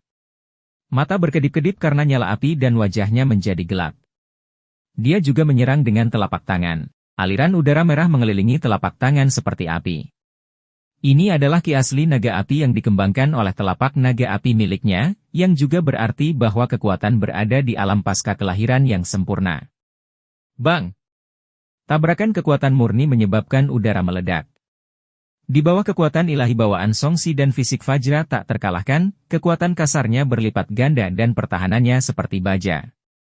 Ditambah dengan telapak pasir besi tingkat pemula, telapak tangan memiliki kekuatan 14 ekor lembu, melampaui kekuatan alam pasca kelahiran yang sempurna. Ekspresi orang itu berubah. Dia tidak menyangka tuan muda yang tampaknya lemah memiliki kekuatan telapak tangan yang begitu kuat. Wajahnya memerah dan dia terkejut mundur. Ambil kembali, ulang, ulang. Lempengan batu di bawah kakinya hancur satu demi satu. Dia mundur 3 langkah karena terkejut sebelum dia bisa menstabilkan dirinya. Tubuh Songsi bergoyang. Selain telapak tangan yang terbakar, tidak ada efek lain.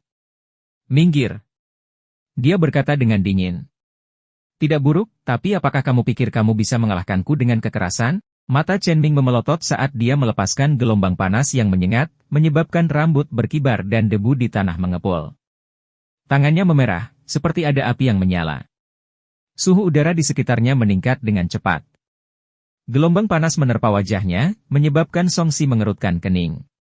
Selain kekerasan, dia tidak memiliki banyak pengalaman bertempur. Dia benar-benar tidak bisa menjatuhkan pihak lain.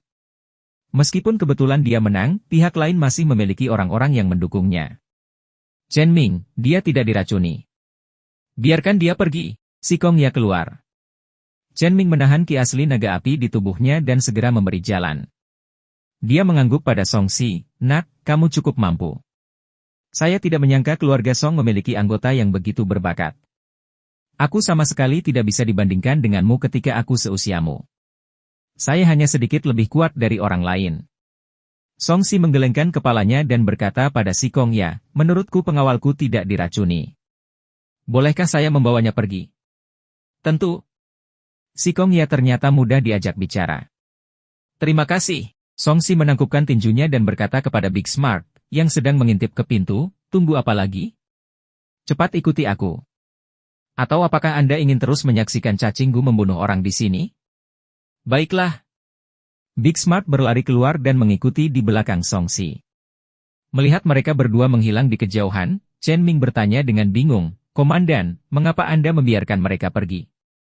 "Saya kira tidak apa-apa membiarkan Tuan Muda pergi karena dia tidak diracuni, tetapi kami belum mengetahui situasi para penjaga ini. Jika mereka benar-benar diracuni, itu mungkin menyebabkan cacinggu menyebar. Mereka berguna, terutama Song Si ini. Dia mungkin bisa membantu kita memancing ular itu keluar dari lubangnya." Si Kong Ya berkata dengan acuh tak acuh, "Saya bisa merasakan aura mereka. Tak satu pun dari mereka yang diracuni. Tapi Hei Dusi itu sangat berhati-hati seperti tikus. Ada juga mayat Gu dan roh jahat sebagai anteknya.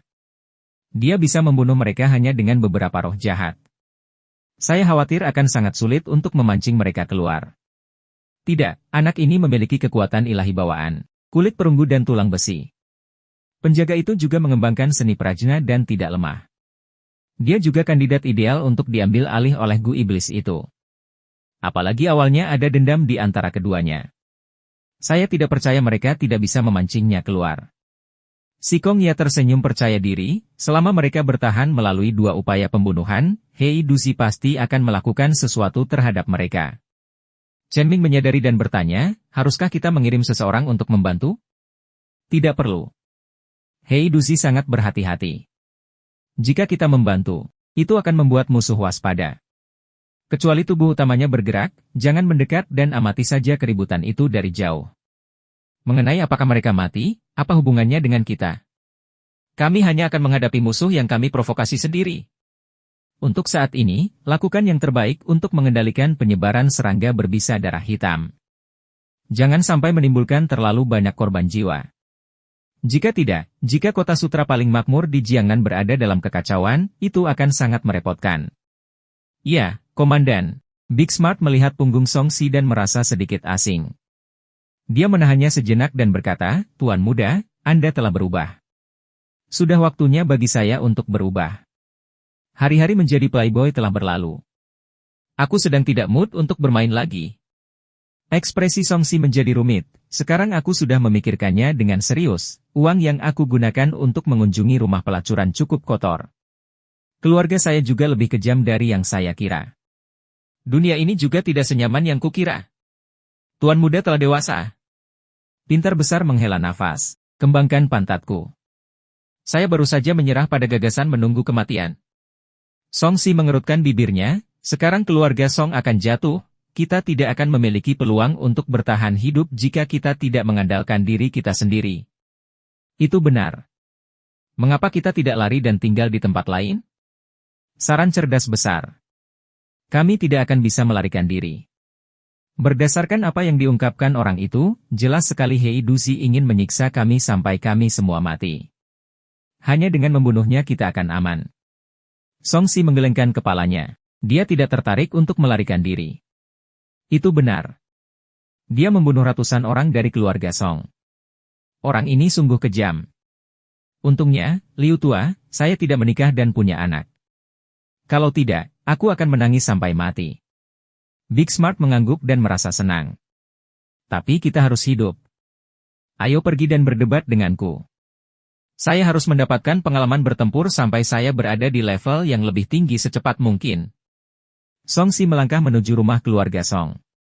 Dalam perjalanannya, beberapa orang sudah mengetahui tentang tragedi keluarga Song. Ketika mereka melihatnya kembali, mereka berdiskusi. Ini pasti tuan muda ketujuh dari keluarga Song. Ratusan orang dari keluarga Song telah meninggal, tapi dia masih hidup. Kamu tidak mengerti. Tuan muda ini suka mengunjungi rumah pelacuran. Dia pasti menghindari pembantaian tadi malam. Apakah dia akan kembali? Dia mungkin belum mengetahuinya. Hehe, aku mungkin akan kencing di celana jika kembali dan melihat begitu banyak mayat. Mengabaikan diskusi orang yang lewat, Song Si kembali ke halaman rumahnya dan berbalik. Ayo, aku akan menyerangmu terlebih dahulu. Kamu bisa memberiku beberapa petunjuk selagi aku melakukannya. Waktunya sangat sempit, jadi Song Si hanya bisa menggunakan pertarungan fisik untuk meningkatkan tingkat pengalaman bertarungnya. Tuan muda, serang saja. Ekspresi Big Smart juga berubah menjadi serius. Bang bang. Setelah bertukar satu gerakan, Song Si dirobohkan oleh Big Smart. Tuan muda, gerakanmu terlalu besar. Juga, jangan gunakan seluruh kekuatanmu. Anda harus memberikan waktu luang sehingga Anda dapat mengubah gerakan Anda secara fleksibel. Big Smart menunjukkan masalah utama Song Si. Dipahami. Song Si segera menyesuaikan diri dan manfaat dari memiliki pemahaman yang tinggi yang tercermin. Kemampuan belajarnya dan kecepatan peningkatannya sangat cepat dan efisien. Dalam setengah hari, keterampilan seni bela diri Song Si sebanding dengan level Big Smart. Setelah setengah hari, dia telah mempelajari lebih dari separuh teknik pedang Big Smart. Big Smart, yang menyaksikan pertumbuhan Song Si dengan matanya sendiri, merasa linglung sepanjang hari. Dia merasa sedikit kehilangan kontak dengan kenyataan. Pengalaman bertempurnya selama puluhan tahun sebenarnya dipelajari oleh tuan mudanya dalam sehari. Kecepatan belajar mengerikan macam apa ini? Itu membuatnya tampak sebodoh babi. Dia memperkirakan paling lama 1 hari lagi, tuan muda akan dapat mempelajari semua kartu asnya. Makan sesuatu dan istirahat. Melihat hari sudah tengah malam, Song Si berhenti dan berkata, "Yah. Apakah makanan di rumah bisa dimakan? Mungkin ada cacing gu di dalamnya." Big Smart ragu-ragu. Song Si tertegun sejenak. Itu bukan karena yang disebut gu, tapi karena dia ingat bahwa para pelayan dan pelayan yang bertanggung jawab atas kebutuhan sehari-hari semuanya telah meninggal dan tidak ada yang menyiapkan makanan untuknya. Seharusnya tidak apa-apa jika sudah matang. Ayo kita lakukan sendiri. Muncul dari tempat suci NVLSSN, esensi ini menyimpan rahasia yang tak terungkap. Dia pergi ke dapur dalam diam dan mengeluarkan piring daging yang telah dia simpan untuk dipotong sendiri. Suara memotong sayuran bergema di dapur yang sangat sunyi. Big Smart terkejut. Saya tidak menyangka tuan muda tahu cara memotong sayuran dan memasak. Apakah menurutmu aku tidak bisa hanya karena aku tidak melakukannya? Anda bertanggung jawab atas apinya, ayo makan sesuatu yang dimasak dengan api hari ini. Song Si menggunakan teknik pedang yang baru dia pelajari untuk memotong sayuran dan gerakannya menjadi semakin mahir. Di tengah kobaran api, air dalam panci mendidih. Penglihatan Song Si yang kuat dapat mendeteksi gumpalan gas hitam yang melayang keluar. Dia tanpa ekspresi saat menambahkan daging, sayuran, dan bumbu. Bukankah kamu mengatakan bahwa kamu memiliki terobosan? Bagaimana situasinya? Itu hanya sebuah pos pemeriksaan kecil. Saya sudah mengatasinya. Big Smart terkekeh dan berkata, saya juga dianggap sebagai ahli pasca kelahiran yang sempurna sekarang. Saya sekarang memiliki kekuatan yang sangat besar, mirip dengan pengawal besi hitam itu. Itu hebat. Song Si tidak bisa tidak memikirkan Chona Tepil. Ini harusnya bermanfaat bagi Big Smart. Sebenarnya, jika mereka yang memiliki potensi tertentu berkultivasi dengan tekun, mereka semua dapat mencapai alam pasca kelahiran yang sempurna. Bagian tersulitnya masih membobol ranah Chonate. Kebanyakan orang terjebak sepanjang hidup mereka dan tidak pernah mencapainya. Big Smart menjelaskan. Ya, saya mengerti. Ambil ini. Song Si mengeluarkan botol obat dari sistem dan melemparkannya ke Big Smart. Tuan muda, apa ini? Big Smart bertanya dengan rasa ingin tahu. Ini adalah pil Chonate. Ini dapat membantu Anda menerobos ke ranah Chonate. Song Si berkata dengan acuh tak acuh, saya adalah seorang kebijaksanaan abadi. Tidak ada gunanya. Aku akan memberikannya padamu. Tubuh Big Smart gemetar saat dia menatap botol obat di tangannya dengan mata terbelalak. Bawaan. Dia telah menjaga dirinya sendiri selama lebih dari 30 tahun untuk menerobos kemacetan Chonate. Ini adalah batas kemampuan manusia. Namun pada saat ini, pil di tangannya benar-benar dapat menerobos ke ranah Chonate. Meskipun dia sudah mengetahui bahwa ada yang disebut pil roh yang dapat membantu seniman bela diri pasca kelahiran menerobos rintangan besar ini, rasanya tidak nyata untuk memegangnya di tangan. Dia berkata dengan tidak percaya, "Tuan muda, apakah Anda benar-benar memberikan ini kepada saya? Kenapa kamu banyak bicara omong kosong? Itu sudah ada di tangan Anda. Apa yang memberitahukan aku membiarkanmu menyentuhnya hanya untuk bersenang-senang?" Song Si kecerahan dan mengambil sendok untuk mengaduk panci besar berisi kaldu di depannya. Seketika, panas mengepul. Big Smart memandang tuan muda misterius di dalam kabut dan memikirkan makhluk abadi yang disebutkan tuan muda itu. Dia asal menyimpulkan muasal Chonate Pil. Air mata menggenang di matanya, "Tuan muda, ini sungguh terlalu berharga. Ini bisa dikatakan sebagai sesuatu yang diimpikan oleh ribuan seniman bela diri. Anda dapat menggunakannya sendiri. Budidaya ganda jelas lebih kuat daripada budidaya tunggal." Melihat Big Smart tidak serakah bahkan dalam situasi seperti ini, Song Si tersenyum dan berkata, "Alam Chonate yang Anda sebutkan bukanlah hambatan besar bagi saya. Saya yakin bahwa saya dapat dengan mudah menerobos. Terlebih lagi, saya belum mencapai alam pasca kelahiran yang sempurna. Situasinya sekarang mendesak jadi kamu beruntung." Ketika Big Smart mendengar ini, dia berdiri dan berlutut dengan satu kaki. "Terima kasih atas kepercayaan Anda pada saya, Tuan Muda. Di masa depan, Big Smart akan mengikuti Anda meskipun itu berarti kematian. TSK, jika saya berhasil dalam budidaya abadi di masa depan, seorang yang berwenang Chonate seperti Anda tidak akan berarti apa-apa. Jangan terlalu banyak berpikir." Song Si mengulurkan tangannya, tapi masih ada senyuman di bibirnya. Dia sangat puas dengan janji Big Smart. Pada saat kritis ini, dia membutuhkan bawahan yang setia untuk bekerja padanya. Jika tidak, dia tidak akan memberikan Chonate Pil kepada orang ini. "Saya tidak bisa cukup berterima kasih. Big Smart tahu apa yang harus saya lakukan." Big Smart berdiri dan mulai menangani api dengan serius. Pada tingkat seorang ahli Chonate setara dengan seorang pandai. Song Si kembali membahas masalah serius. "Saya mendengar Penatua Qin menjelaskannya hari ini. Alam pasca kelahiran hampir sama dengan tahap awal dan tengah penyempurnaan Qi. Alam Chonate berhubungan dengan tahap akhir dan penyempurnaan Qi Refinement. Situasi spesifiknya bergantung pada lingkungan pertarungan, psikologi, dan metode yang digunakan. Tidak ada perbandingan yang jelas. Seniman bela diri pasca kelahiran biasanya tidak cocok dengan Master Qi Refinement tingkat menengah yang mengolah mantra. Namun, jika seorang seniman bela diri mendekat dan memahaminya tidak memiliki pertahanan yang cukup, seorang seniman bela diri pasca kelahiran bahkan dapat membunuh seseorang yang menguasai Qi Refinement tahap akhir. Dan di atasnya, Song Si menyipitkan matanya. Hanya Grandmaster luar biasa yang bisa menolaknya. Namun, menurut Penatua Qin, begitu kita menjadi luar biasa, kita para seniman bela diri umumnya lebih kuat daripada para penggarap yayasan pendirian pada tingkat yang sama. Namun, masih sulit untuk mengatakan apakah para pembudidaya memiliki senjata ajaib, jimat, dan hal-hal lain untuk menutupi perbedaan ini. Big Smart memberitahunya apa yang dia dengar. Dan di atas itu, Song Si sepertinya ingin menyelesaikan masalah ini. Mereka yang di atas disebut Raja Bela Diri atau bahkan Kaisar. Ini adalah Dewa Bumi yang sebenarnya. Tuan muda mungkin tidak tahu bahwa dinasti kian besar kita didirikan oleh seniman bela diri. Kaisar pendiri adalah ahli seni bela diri tingkat Kaisar, statusnya setara dengan jiwa yang baru lahir dari para penggarap abadi. Big Smart mengungkapkan ekspresi kekaguman, saat itu. Kaisar Kian Agung adalah kekuatan yang harus diperhitungkan pada masanya. Dia menghancurkan semua yang jahat dan busuk bahkan para dewa dan Buddha pun datang untuk memberi penghormatan kepadanya. Itu adalah periode yang luar biasa. Sial, kenapa aku tidak tahu?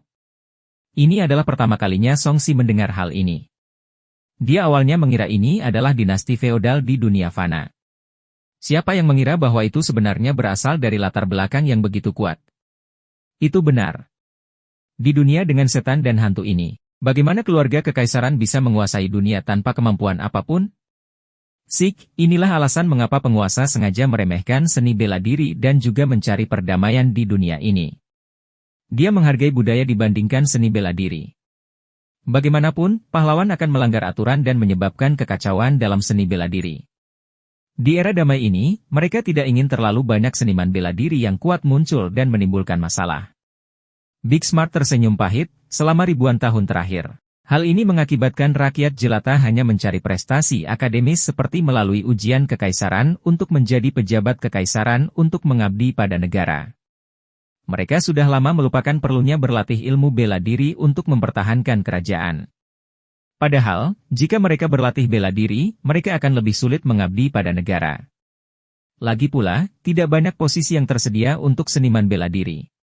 Oleh karena itu meskipun mereka berlatih seni bela diri dengan baik, mereka hanya akan menjadi bawahan orang seperti Anda. Seiring berjalannya waktu, tidak banyak orang yang mau bekerja keras untuk berlatih pencaksilat.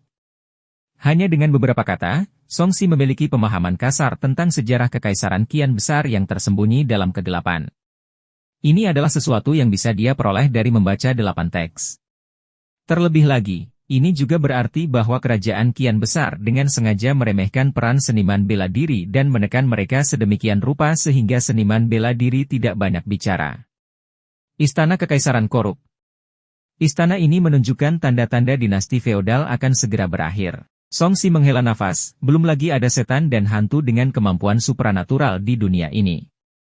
Begitu kekacauan dimulai, derajatnya akan memburuk menjadi lebih intens. Itu benar. Begitu kekuatan dinasti untuk mengendalikan warga melemah, semua jenis setan dan hantu akan bermunculan. Saya mendengar bahwa tempat-tempat yang jauh dari ibu kota kekaisaran kian besar telah menjadi neraka dunia. Aku benar-benar tidak tahu kapan dunia ini akan terjadi berakhir. Big Smart mengerutkan kening. Jika dunia terpecah untuk waktu yang lama, suatu hari nanti dunia akan bersatu. Jika bersatu dalam waktu yang lama, suatu saat akan terpecah. Mari kita lihat siapa yang bisa bangkit di dunia yang kacau ini. Tatapan Songxi teralihkan saat dia berpikir dalam hati, siapa yang bisa memastikan apakah dinasti kian besar akan mendapatkan kembali kejayaannya kali ini, atau apakah para pemberontak akan menyatukan dunia. Dia tidak tertarik pada kekuasaan. Dia hanya peduli untuk menjadi cukup kuat untuk menjadi riang di masa-masa sulit. Liu Tua, aku bahkan tidak tahu bagaimana mengucapkan kata-kata yang begitu fasih. Big Smart memuji dan menyembunyikan harta karun itu dengan serius di pelukannya. Tiba-tiba, pupil matanya mengecil. Di jendela seberang dia melihat wajah pucat. Siapa? Dia melemparkan kayu bakar ke tangannya ke arah itu, tapi wajah pucatnya segera menghilang. Kayu bakar itu menghantam udara kosong dan mendarat di luar dengan 2 dentang. Mungkinkah ini hantu lain? Kulit kepala Big Smart menjadi mati rasa. Songxi menoleh ke belakang dan tidak melihat apapun. Ekspresinya tenang. Sebagai seseorang yang telah dibunuh oleh hantu wanita berpakaian merah sebanyak 10 kali, dia tidak lagi takut dengan hal seperti itu. Abaikan saja, ayo kita makan malam. Songxi mengambil sendok dan mulai menyendok daging yang direbus khusus itu. Dia mengambil mengeliling daging babi dengan satu tangan dan menggigitnya, tidak peduli apakah ada sesuatu di luar. Big Smart memanaskan apinya sedikit dan kehangatannya sangat membantu menenangkannya. Kemudian, dia mengambil ayam rebus dan meratakannya. Tuan muda, apakah Anda ingin anggur? Ya, keduanya berkumpul di depan kompor dan makan sambil memasak daging dan minum banyak. Big Smart mencapai batasnya setelah makan lebih dari 10 kati daging. Pada akhirnya, Songxi lah yang menghabiskan sepanci sup sebelum menyentuh kedalaman. Pergi ke kantor pemerintah malam ini untuk tidur dan lihat berapa banyak orang yang masih hidup. Tuan muda, apakah kamu tidak pergi? Big Smart memandang keluar dengan ekspresi waspada, di sini sudah sangat tidak aman. Saya memiliki harta untuk melindungi tubuh saya. Tidak apa-apa. Lebih baik jika musuh menyerang. Hanya dengan begitu saya akan mengetahui apa yang terjadi dengan mereka. Songxi berkata dengan tenang, aku lupa menonton, aku bekerja dengan pembunuh iblis untuk membantu mereka memancing musuh. Jika kamu di sini, musuh mungkin tidak akan keluar dengan mudah. Tidak heran. Saya bertanya-tanya mengapa Si Kong Ya bersedia membiarkan saya pergi. Big Smart menyadari hal yang salah dan berhasil ditipu oleh Songsi. Aku akan mengantarmu keluar. Songsi mengirim Big Smart ke jalan yang ramai sebelum kembali sendirian. Song Manor yang awalnya mewah kini sunyi. Suara serangga dan burung semuanya menghilang. Angin musim gugur menyapu dedaunan yang berguguran, menimbulkan suara mendesis seolah-olah roh jahat sedang menggaruk tanah dengan kukunya. Tiba-tiba, Songsi merasakan seseorang berdiri di belakangnya. Dia berbalik tetapi tidak melihat apapun. Namun, saat dia berbalik, wajah seputih salju terbalik di depannya, tersenyum aneh. Kepala tempat wajah itu berada sangat besar. Ia tidak memiliki hidung atau tubuh dan tampak seperti telah dipotong seluruhnya oleh seseorang. Saat ini, darah masih menetes. Perubahan yang tiba-tiba membuat Songsi merinding di sekujur tubuhnya dan dia secara naluriah mundur selangkah. Hehe. Yang terakhir tertawa jahat dan membuka mulutnya yang berdarah, memperlihatkan giginya yang tajam. Mulutnya terbelah lebar hingga ke bagian bawah wajahnya dan melebar dengan cara yang tampaknya mustahil. Kamu mempunyai bau mulut. Menjijikkan sekali. Songsi mengutuk. Dia mengeluarkan pedang cincin besi yang dia gunakan untuk melatih teknik pedangnya di siang hari dan hendak menebasnya. Klik. Karena dia terlalu dekat, kepalanya digigit oleh mulut besarnya terlebih dahulu. Darah berceceran di mana-mana dan dia segera menjadi mayat tanpa kepala yang muncrat darah. Ding! Anda telah dipenggal oleh roh yin. Api energi spiritual 2. Kamu telah menyerap kekuatan dari kematian dan memperoleh 3 poin atribut kebebasan. Kamu akan dibangkitkan dalam 3 detik. Tidak ada lokasi kebangkitan yang ditetapkan. Kebangkitan di tempat secara default. Ding, selamat telah dibunuh oleh target baru. Anda memenuhi kondisi motivasi. Subsistem lotre telah diaktifkan. Jika Anda membunuh target dalam waktu yang ditentukan, Anda akan diberi 1 kesempatan untuk menarik lotre. Celepuk. Mayat Songsi yang tanpa kepala jatuh ke tanah dan darahnya mewarnai tanah menjadi merah. Hantu berkepala besar itu tersenyum bangga. Giginya yang tajam menghancurkan kepala Songsi, tetapi sebelum ia bisa mencernanya, kepala di mulutnya tiba-tiba menghilang. Darah di tanah menghilang. Dengan kilatan cahaya, kepala Songsi muncul kembali di tubuhnya. Dia terbaring di tanah tanpa cedera. Saat dia bangkit, Songsi terus menebas. Dia melompat dari tanah dan menebas. Hantu berkepala besar itu memandang Songsi dengan kaget. Saat pedang menghantamnya, tubuhnya tiba-tiba menjadi ilusi. Pedang Songsi meleset dan memotong pohon kecil di belakangnya. Apa? Serangan fisik tidak efektif? Songsi terkejut. Jika serangan fisik tidak efektif, bukankah akan sulit bagi orang biasa atau bahkan seniman bela diri untuk menghadapi hal ini? Wah! Dengan tangisan hantu berkepala besar muncul di depan Songsi. Retakan! Sama seperti menggunakan pisau lipat, kepala Songsi dengan mudah dipenggal, sehingga menghasilkan hasil yang sama. Ding! Anda telah dipenggal oleh roh yin. Api kekuatan spiritual 2. Kamu telah menyerap kekuatan dari kematian dan memperoleh 2 poin atribut kebebasan. Setelah 2 kematian berturut-turut, energi spiritual Songsi telah mencapai 22 poin dan dia mencapai pemurnian Ki tingkat ketiga. Energi spiritual di tubuhnya naik ke tingkat yang lebih tinggi.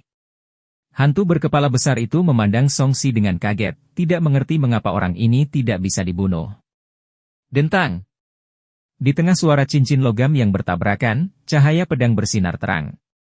Suara itu dibuat oleh Songsi yang baru bangkit yang terus menebas hantu berkepala besar itu.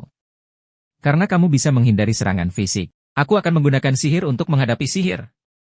Saat cahaya pedang menyala, dia tidak ragu untuk menggunakan energi spiritual api miliknya.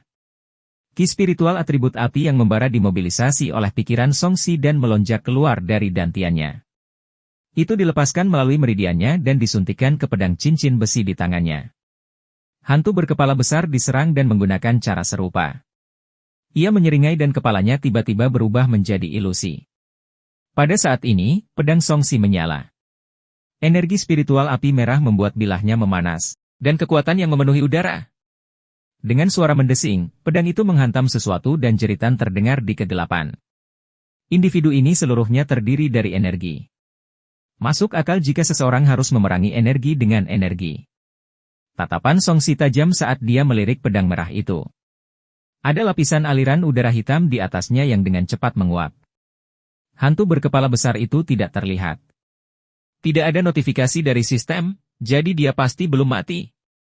Songsi dengan waspada mengamati sekelilingnya dan menyadari bahwa dia sepertinya diselimuti kabut hitam. Dia kehilangan kontak dengan dunia luar. Dia tidak bisa tidak mengingat bahwa dia merasakan perasaan yang sama ketika dia menjadi sasaran hantu perempuan berpakaian merah. Ini mungkin kemampuan khusus para hantu. Pada saat ini, ada gerakan samar di belakangnya, dia langsung menebas ke belakang. Bayangan hitam melintas, tapi tidak ada yang mengenai. Songsi merasakan sakit di bagian belakang kepalanya. Separuh kepalanya digigit dan bagian otaknya terbang keluar. Dia sudah mati lagi. Kenyataannya kejam. Tanpa kekuatan atau kemampuan yang cukup, orang biasa pasti akan mati saat menghadapi hantu tersebut. Belum lagi seorang pemula seperti Songsi, bahkan Big Smart pun akan hancur jika menemui hal ini. Ding! Anda telah dipenggal oleh Roh Yin. Api energi spiritual 2. Kamu telah menyerap kekuatan dari kematian dan memperoleh 1 poin atribut kebebasan. Di tengah pemberitahuan yang familiar, Songsi pulih dan mengambil kesempatan untuk menikam hantu berkepala besar itu. Namun kerusakannya masih terbatas. Ekspresi Songsi menjadi sedikit gelap. Dilihat dari pengaruh pedangnya serta imbalan sistem, level hantu ini pasti sebanding dengan alam Conate. Itu berada pada level yang sama dengan monster air di buluh, jika tidak, bahkan lebih kuat. Pasalnya, hantu ini sangat lincah dan dapat menghindari serangan fisik. Seniman bela diri pasca kelahiran biasa yang sempurna mungkin akan mati jika mereka menemukannya. Aku akan melawannya sebentar dan mati 10 kali lebih dulu. Jika aku masih tidak bisa membunuhnya, aku akan lari. Songsi mengambil keputusan dan membuka antarmuka sistem untuk melihatnya. Ras, manusia. Semangat, 28. Fisik, 40. Pemahaman, 21. Bakat, akar roh api, kekuatan ilahi bawaan, penerangan hati Dao, Fajra tak terkalahkan. Kemampuan, telapak pasir besi, pemula, seni prajna, pemula, teknik penyempurnaan yang, tingkat pertama, kelahiran konten ini bermula di NVLSSN. Energi spiritual api 24, Ki asli. Poin atribut kebebasan. Peluang loter. Bahkan setelah aku mati 3 kali tadi, dengan cara yang ditelan juga, itu tidak menambah fisik apapun. Artinya hantu ini tidak terpengaruh oleh serangan fisik semata. Songsi tenggelam dalam pikirannya. 3 kali ini telah meningkatkan energi spiritual api miliknya sebanyak 6 poin. Poin atribut kebebasannya juga naik 6 poin. Saat ini, dia memiliki 25 poin atribut kebebasan. Karena serangan fisik tidak efektif dan aku tidak bisa bereaksi padamu tepat pada waktunya, aku akan meningkatkan spiritku kali ini. Mata Songsi menjadi dingin saat dia memindahkan semua poin atribut kebebasannya ke poin rohnya. Spiritnya yang semula 28,1 menjadi 53,1, hampir 2 kali lipat dari jumlah awalnya. Mata Songsi berbinar dan segala sesuatu di depannya tiba-tiba menjadi sangat jelas. Kecepatan terbangnya daun-daun yang berguguran menjadi setengahnya. Bukan karena daun-daun yang berguguran melambat, tetapi persepsinya hampir 2 kali lipat. Di bawah konsentrasi, seluruh dunia sepertinya melambat. Untuk pertama kalinya, dia merasakan lokasi pasti dari hantu besar yang awalnya sulit ditangkap. Saatnya memotong, semangka, ini. Mata Songsi bersinar dengan cahaya dingin. Pedang cincin besi berubah menjadi merah dan tertutup area kosong. Astaga! Tampaknya olah webnya telah memotong sebagian daging sapi. Serangkaian aliran udara hitam muncul dari udara tipis. Hantu berkumpul besar itu berteriak di bawah pedang saat salah satu telinga terpotong. Itu muncul di depan Songsi, berlumuran darah. Ekspresi menggoda di wajahnya berubah menjadi kemarahan saat ia membuka mulut yang berdarah dan menggigitnya. Songsi dengan cepat menghindar dan kembali ke persembunyiannya. Namun, hantu berkepala besar itu tahu bahwa pedang cincin besi miliknya menahan gerakannya dan menghindarinya dalam sekejap. Ekspresi Songsi sedikit menjadi gelap. Saat dia memiliki kekuatan ilahi bawaan, kekuatan berlipat ganda. Pertahanan dan Fajra tak terkalahkannya juga meningkat pesat. Namun, waktu dan kecepatan reaksinya tidak cukup. Masih ada keselarasan. Dia mempertimbangkan langkah pantom yang dia peroleh dari undian berhadiah dan segera mulai mempelajarinya. Langkah awalnya yang lugas segera menjadi lebih berkelok-kelok. Sosoknya sedikit bergoyang dan bayangan muncul dari udara tipis, menyebabkan efek ilusi.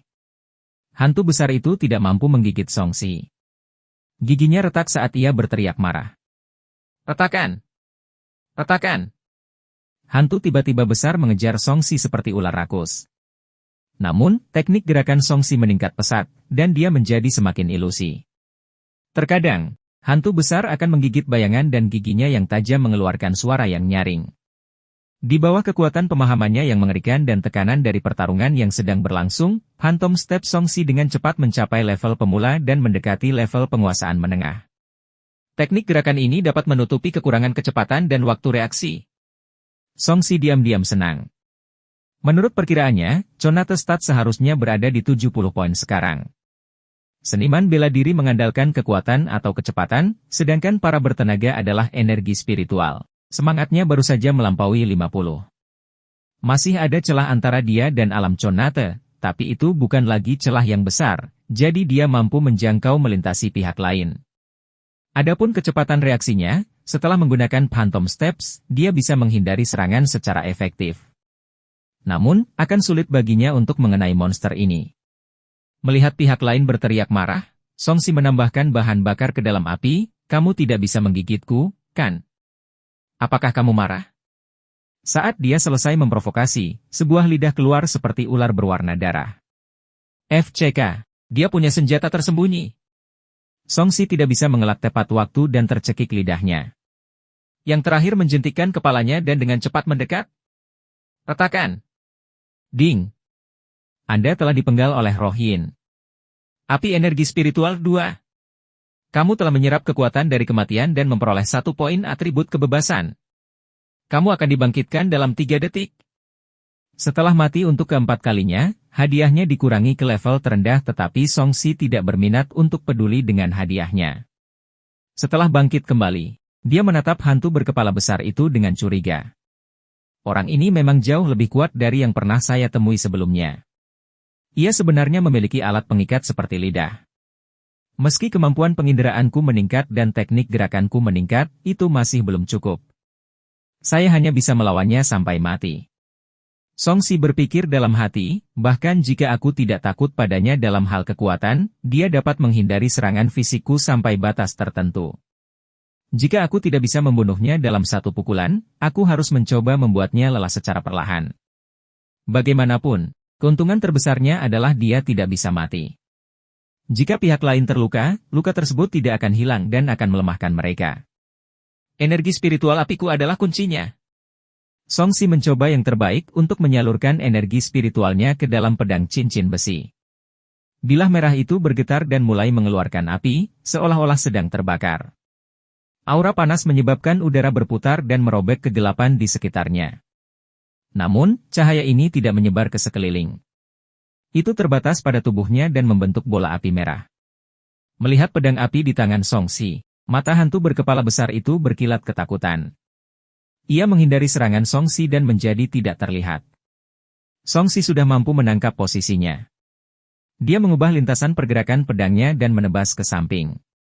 Dengan suara lembut, sehelai rambut rontok.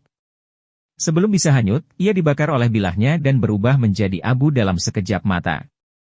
Di saat yang sama, leher Songsi menjadi dingin. Lidah hantu berkepala besar itu melingkari lehernya lagi, menahannya saat lidah itu melaju ke arahnya seperti pegas. Dia tidak peduli kepalanya akan digigit sedetik kemudian. Dia mengangkat pisaunya dan menarik lidahnya. Darah berceceran saat dia dengan paksa memotong lidahnya. Di saat yang sama, kepala Songsi juga digigit. Bunuh 100 musuh, kalah 8.000 kali. Kepala hantu itu berteriak dengan sedih. Kali ini, ia tidak mencoba memakan kepala Songsi. Ia mengeluarkan seteguk darah, tampak lebih menakutkan. Songsi meninggal 5 kali tetapi dia masih hidup kembali tanpa cedera. Dia memandang dengan tenang ke arah hantu berkepala besar yang sedang muntah darah. Ayo, kita saling menyakiti.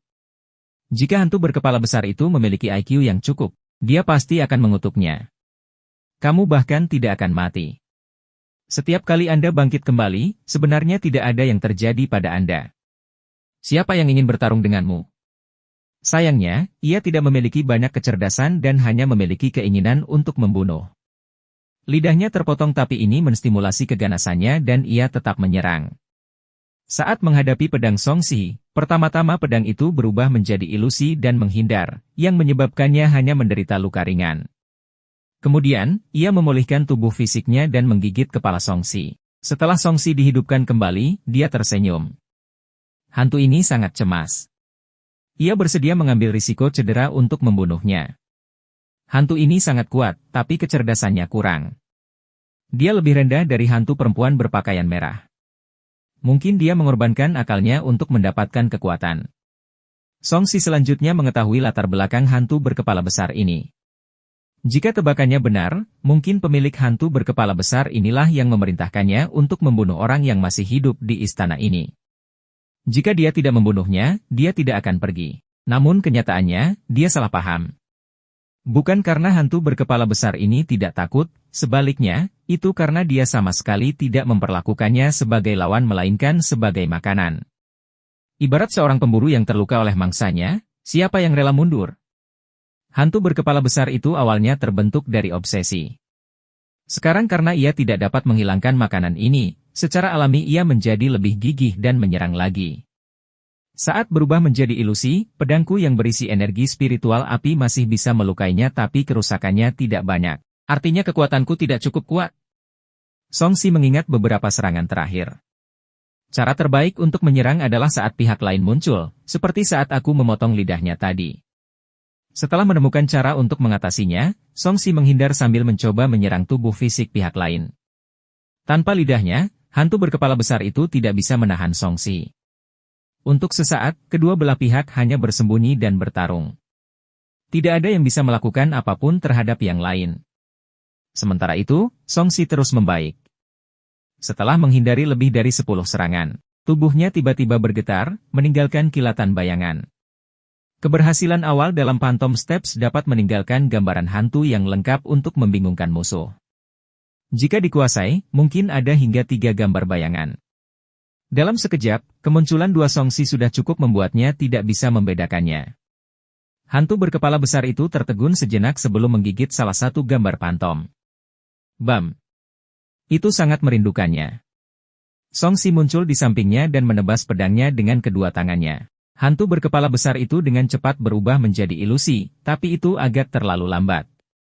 Dengan kilatan darah, sebagian kulitnya dipotong oleh Songxi. Ah!